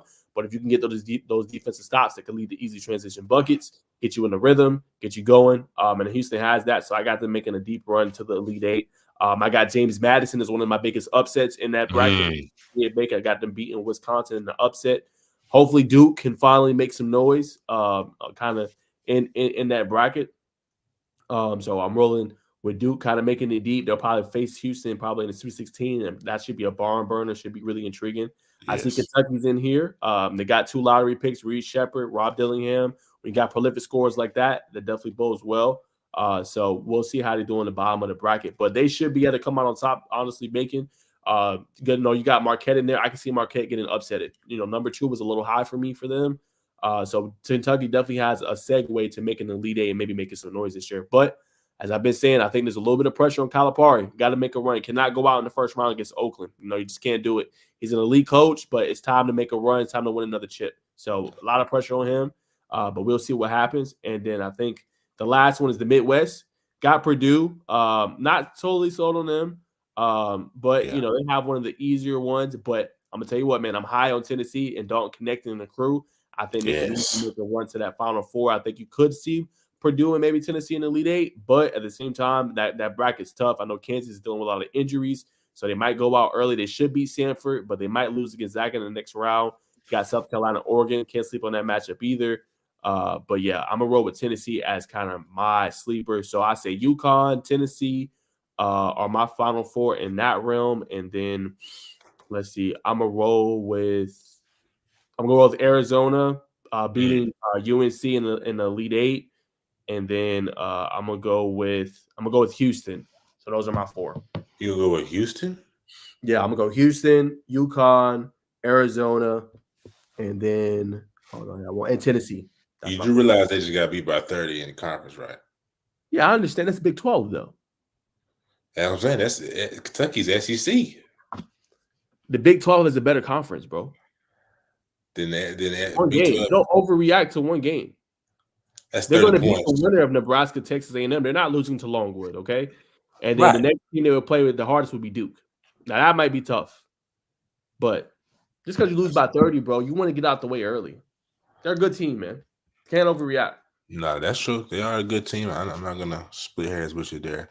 Yeah, let's I hear do. from I do think. I didn't know that Stanford. I'm not Stanford. Kansas has some injury, but I do know Stanford is. They got a lot of. They're just together right now. They got a lot of momentum. Smaller school. That's gonna be an interesting matchup. You know what I'm saying? With Kansas licking their wounds. Stanford's going to come in fully energized. That's going to be a game to watch. So definitely watch some of the 14 and 13, and definitely watch the 12 and 5s. 12 and 5s where a lot of the upsets can take place. But I'm going to agree with you. UConn, landslide. For sure. I just Iowa State's a good team. Can they execute down the stretch when it gets tough? You know what I'm saying? Who's going to hit that big bucket for them? So I think it's going to be UConn for sure. That UConn Auburn game is going to be a one. It's going to be one for the ages. In the Kentucky region,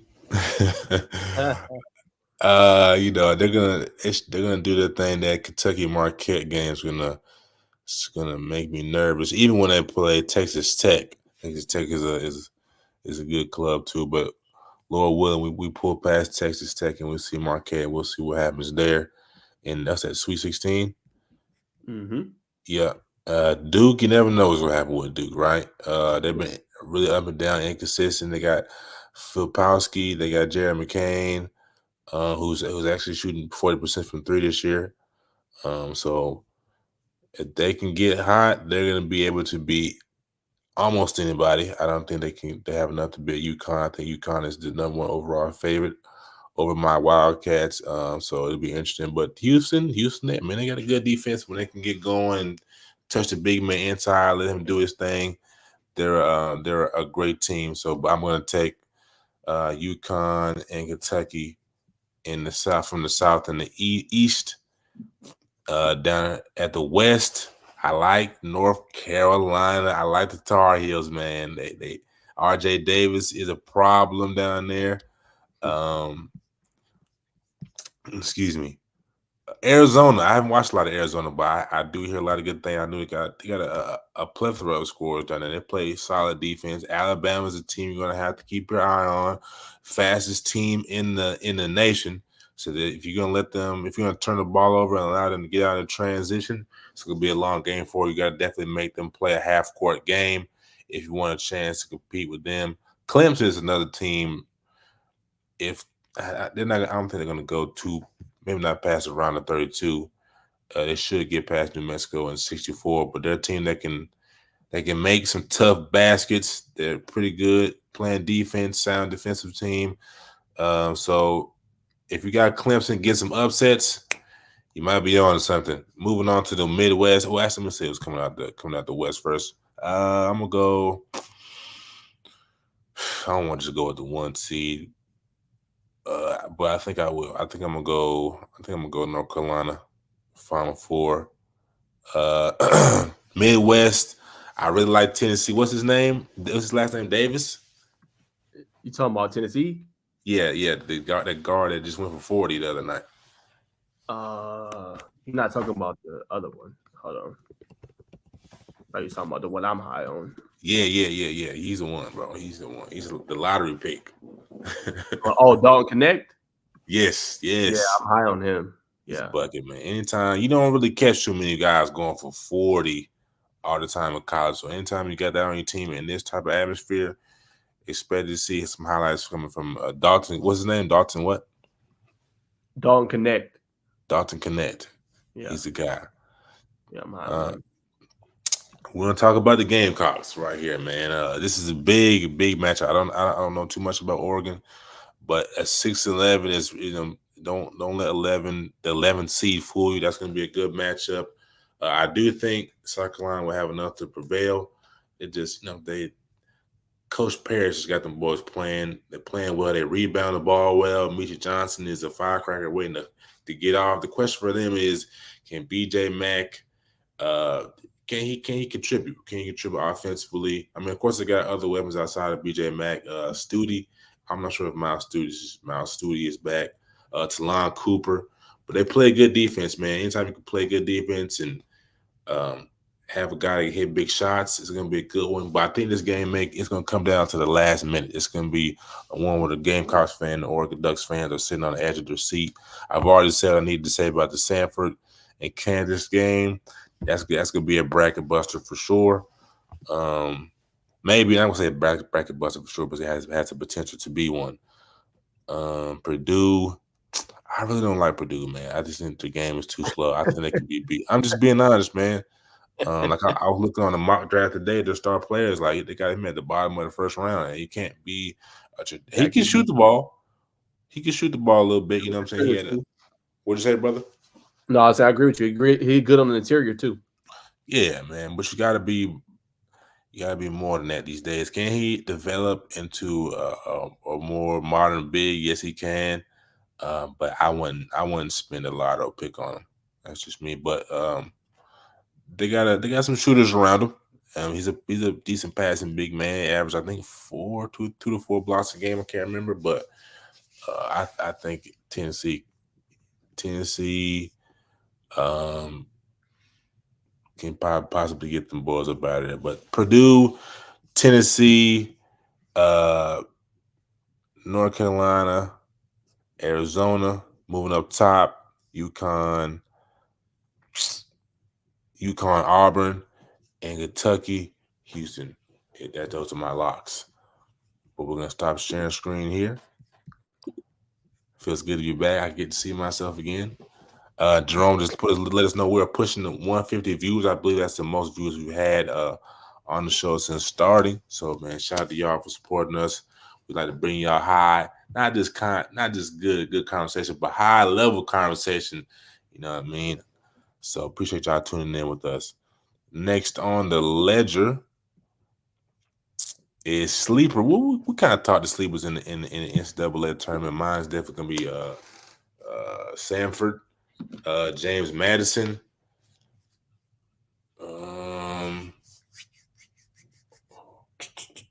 Who else?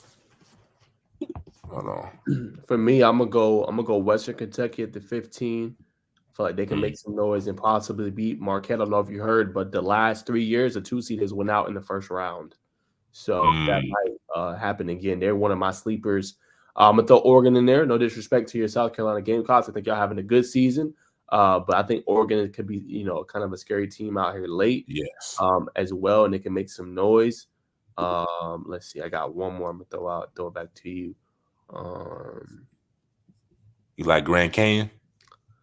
Yeah, I think Grand Canyon can be dangerous potentially. Get a little run going, can make some upsets.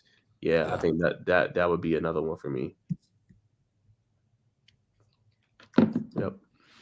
How about the boys from the LBC, Long Beach State against Arizona? I don't know too much about them. Nah, I think Arizona got it. Unless they have a terrible shooting night or something, they should be able to handle that. For sure, man. Well, ladies and gentlemen, that concludes our 3-man weave. Of course, I wish I would have had my setup. Because we should have showed the Anthony Edwards dunk. He put John Collins in a body bag and put another body bag on him and double wrapped it. Go ahead, brother. I'm gonna ask you. It's been a hot topic today. Get your thoughts on. I know we don't talk NBA all the time, but yes. Do you think Ant is a face of the NBA? Do I think Ant is a face of the NBA? No, I think most definitely could be. I don't know if you saw it that Adam Silver doesn't want him to be the face of the league. I can't remember where I saw that at. Yeah. I saw it on. I think it was from a credible source. I saw this on social media somewhere, but really, Google why? It. I have no clue. And I think it was on Complex. So credible source, Complex Sports, Complex News. I have no clue. Ant hasn't done anything. Only scandal he has is just a little baby mama drama. You know what I'm saying? Man, who hasn't had that as a high value, man, and playing on that type of level? I don't really know. Like I say, he doesn't. I mean, he's got a little country, little Atlanta sound to him. But if you're gonna allow John Morant to be the face of the league, which rightfully I was so, just about to say that. then you know what I'm saying. You can't. It's just not a good look for Adam Silver. But David Stern had a little phase where people were like, I don't like David Stern. But overall, I think Adam Silver is a good, not GM, but commissioner for the game. But just a black eye for him. But definitely Anthony. It's still up in the air right now because you got Anthony Edwards. We don't even know who's going to win the MVP. You got Shea Gilgeous-Alexander, which I was like, yeah, Shea's the MVP. But I like what Anthony's doing right now, especially being at the 2 seed in the West. OKC has kind of slipped back, so I think Anthony Edwards may be the front runner. So yeah, I think Anthony Edwards has the potential to be the face of the league, but right now it's still up in there, obviously. Yeah, my quick take. I definitely think he could be. I think he's already trending in that kind of territory. He's like a highlight reel right now. It's kind of similar to what Ja was doing before. Obviously, he had the trouble, and then pair that with the injuries and things like that. But I think he's on the collision course, and a lot of the good stuff with what's going on with N is like he's not really having much trouble off the court. He's staying, kind of clean and stuff like that, and letting his ball do the talking.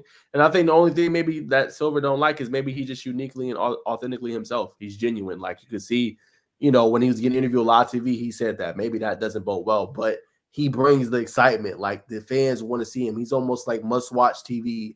When you start becoming that for the league, like you're the face of the league. And I think that's what I said, I think he's trending in that category. That's when Steph Curry started to become must-watch TV. Every time, like, oh, Steph Curry's playing the Lakers, even though they're not they're not good teams this year, 9 and the 10 seed, you want to see that because you know what those players can do. So I think Ann is trending in that category. I think Shea is too. Obviously, Luke is in that category. He don't always get the love, but I think Jason Tatum is in that category too. Everybody wants to just see Jason Tatum win. That's the problem. They want to see him win a ring. But I think Ant he's on that category, must-watch TV. Fast. 2 more things. Like, did you see Kyrie Skyhook game winner? Oh, come on, bro. Hey, like they said, most skilled player ever. I think you got to put him on that category. The degree of, I was telling people, do you know the degree of difficulty of that shot? Going to your left hand and being able to float it over somebody that's damn near 7 foot? What? Yeah. No glass, right? No glass. No glass, bro. No glass. And then to shoot it from that far? Come on, bro. What's that, like 15? Yeah, bro. Come on, bro. Yeah. Nah, that for the game too? Yeah, nah. He different breed, bro. Easily, bro. Special. Damn, the last question slipped my mind.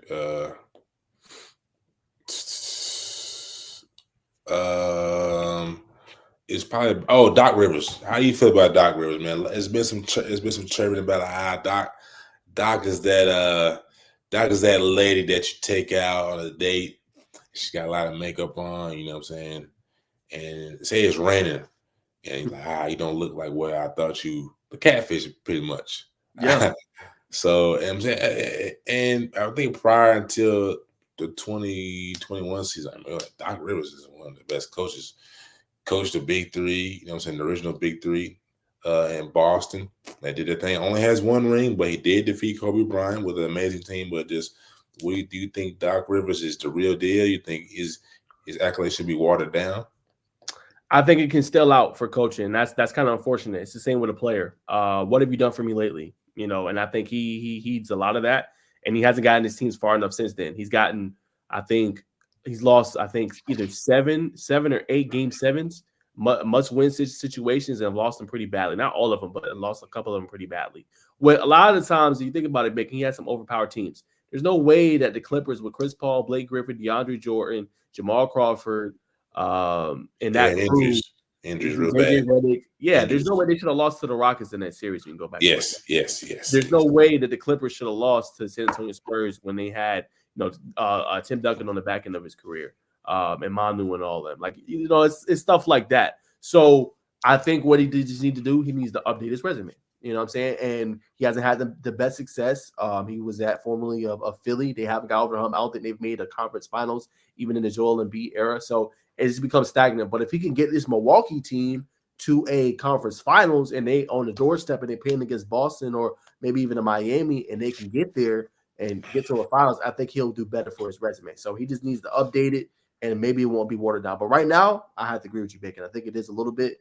He got to update it. If you're able to get there and make some noise, you got the players. Bobby Porter just went off for 31 in that win against the Suns, right? Damian Lillard always gives you the opportunity to win, and you got Giannis Antetokounmpo, so you got the pieces. It's just putting it together, making a deep playoff run.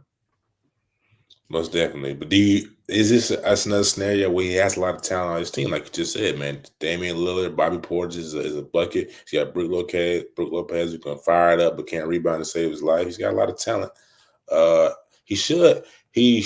He will make it to the Eastern Conference Final. If he doesn't make it to the East, he has to. If he should make it to the finals.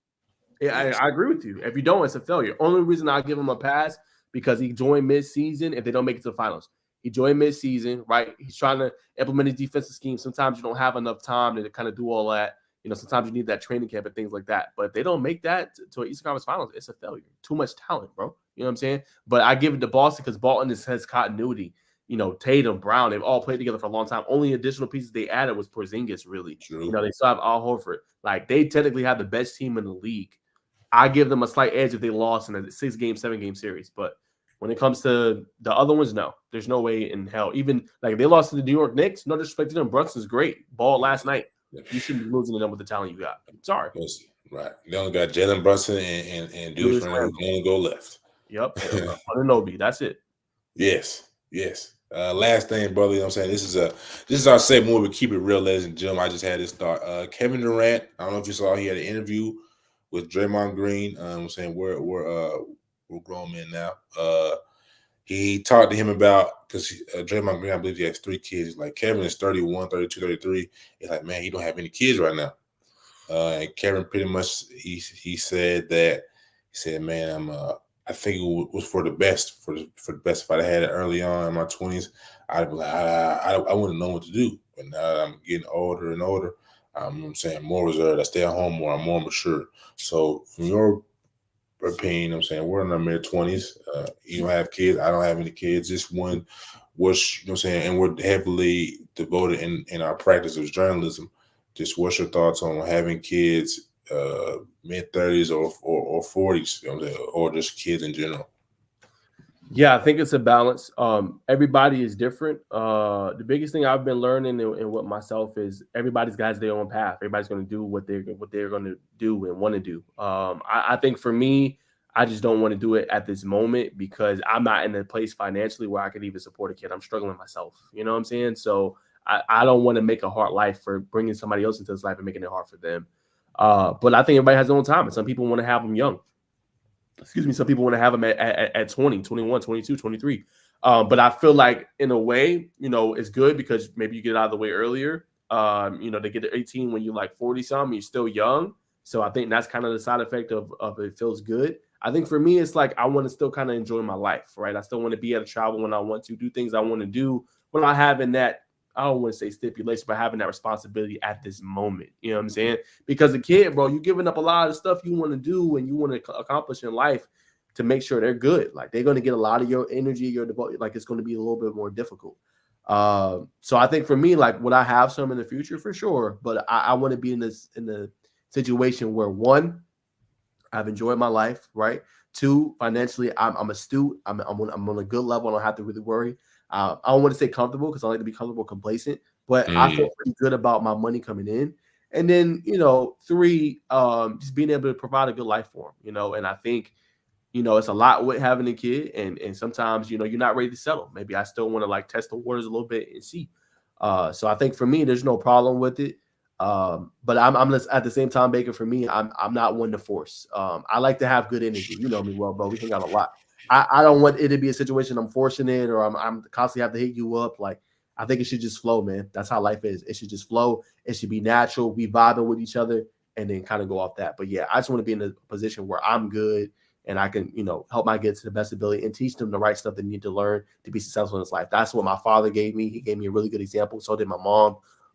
And I thank them all the time for the example they set for me. And that's why I am where I am today. Obviously, I'm still not where I want to be, but they put a good example in front of me, and I want to be able to do the same thing for my kids.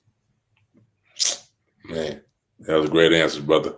I'm sure somebody just shed a tear, but I agree, man. The same thing, man. You definitely should not rush into it. If it's an accident, and it goes from there. You have to keep it, then by all means. But yeah, I think I'm in the same boat, brother. You know what I'm saying? Finance is a big thing, man. You don't want to bring a child into this world. I was listening to, I believe it was Earn Your Leisure.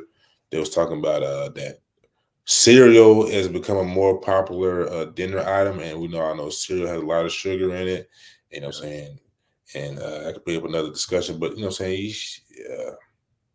Definitely, more of the story is, you know what I'm saying, if you can prevent it, you know what I'm saying, definitely make sure you get your ends right before you bring a life into this world, because that life had no control of coming into this world. So, you know what I'm saying, if we're going to bring him in, try to bring him in the right way as best as we can.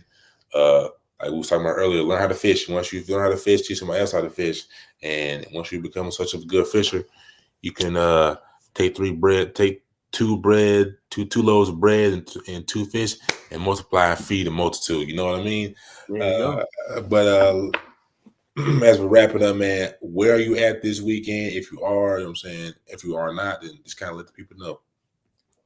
Yeah, man. I'll start real quick with a word of wisdom real quick, and then go where I'm gonna be at and let you close it out. Bacon. Right, Word of wisdom, man. Just keep being persistent, man. Do you? I know Coach was saying that, and I'm gonna say this too. I grapple with this a lot, and I'm trying to like just balance both. And I was just talking about it when I said where I was at this past weekend.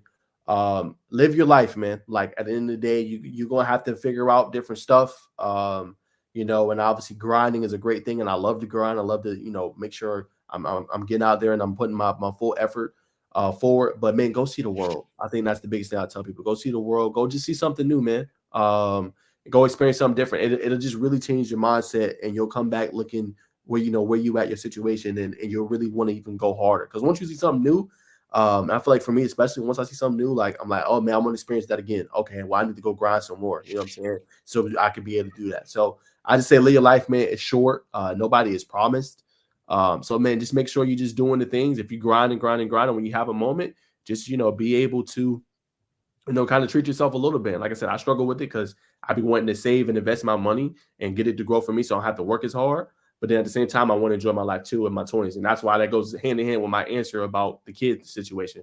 I want to still be able to enjoy my life, do the things I want to do before I, settle down, make sure the person's compatible, make sure there can be a good mom, I can be a good dad to the kid, things like that, man. So live your life, man. Enjoy it. Don't rush things. It's a process. As Coach Tink was talking about all night long. You cannot force, you can't rush it. And last thing, stop comparing yourself to others. I know we do that innately as a human, species. But bro, everybody got their own story. Everybody got their own journey. So sometimes because a person is, okay, let's say there's plenty of probably 25, 26-year-olds that are making 100K a year. We ain't making it in that category. But we know what we want to aspire to do. You know what I'm saying? And we know we're going to work and we're going to get there. But that doesn't make me feel like a failure because I'm not there yet. It takes time as a process. You know what I'm saying? Big time people like, Leonardo DiCaprio, look at Morgan Freeman. You can look at Tyler Perry. They didn't get it until later in their life. Elon Musk, like later on. So don't compare yourself to others. Like just keep grinding, keep working, and it's gonna pay off, man. You're gonna be rewarded, man, and just stay in your word. That's my biggest thing. Where I'm gonna be at this week, I'm trying to go to SUV TV's having a Hoop for Diabetes Classic at Holly Innocence. I'm trying to see if I can get in. I hit up the person today, as far as just the media, see if I can go. They got some top players. Caleb Holt's gonna be there. All the underclassmen, kind of get an early looking on them. Manny Green, Mustaya Job, all those good guys gonna be there. So I'm gonna try to get in there if I can. Most definitely. Yeah, we'll see. I definitely want to hit that up though. So we'll see if I hit that with you as well at Holy Innocence. And then just words of wisdom, man. I think you hit the nail on the head by you hit all of them right now. Just not comparing yourself, but the biggest thing for me is don't continue to learn. Don't continue to learn is basically what I'm trying to say. Continue to learn, man. Don't get like I'm out of high school. I got my day job. You know what I'm saying? I'm making straight money now that I'm a certain age. I'm making, say 60K or whatever.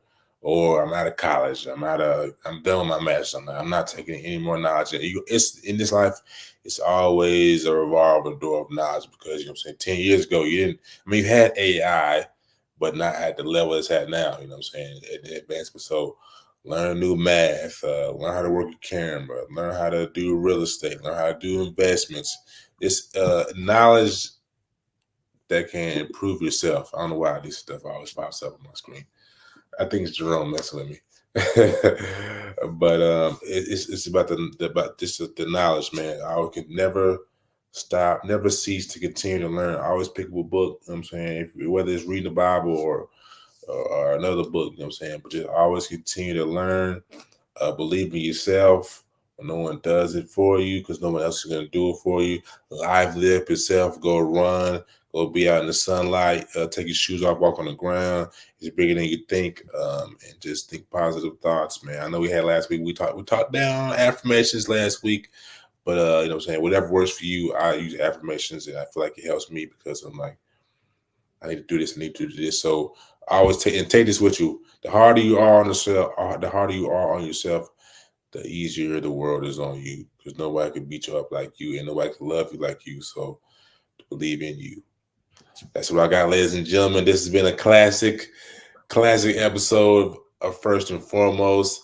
I'm Marvin Bacon. I'm the co-host. The host is Najee Wilkins, and the man behind the scenes is Jerome. Inside the hatch is Jerome Jones. Call him JJ for short. Side note, we was out in Atlanta. Brother almost got us lost. The brother's from Canada. He's supposed to have my back. That's another story for another day. But thank you, ladies and gentlemen. Continue to be blessed, fly high. And as always, this is First and Foremost podcast, where we don't Only tell the spiel. We keep it real. Yes, sir. Yes, sir. We see y'all, man. Appreciate y'all tuning in, man. Yes, sir. Tell your friends and your sisters and your cousins, come subscribe. You can follow us all. Aunties, side girl, grandmas, everybody. Yeah.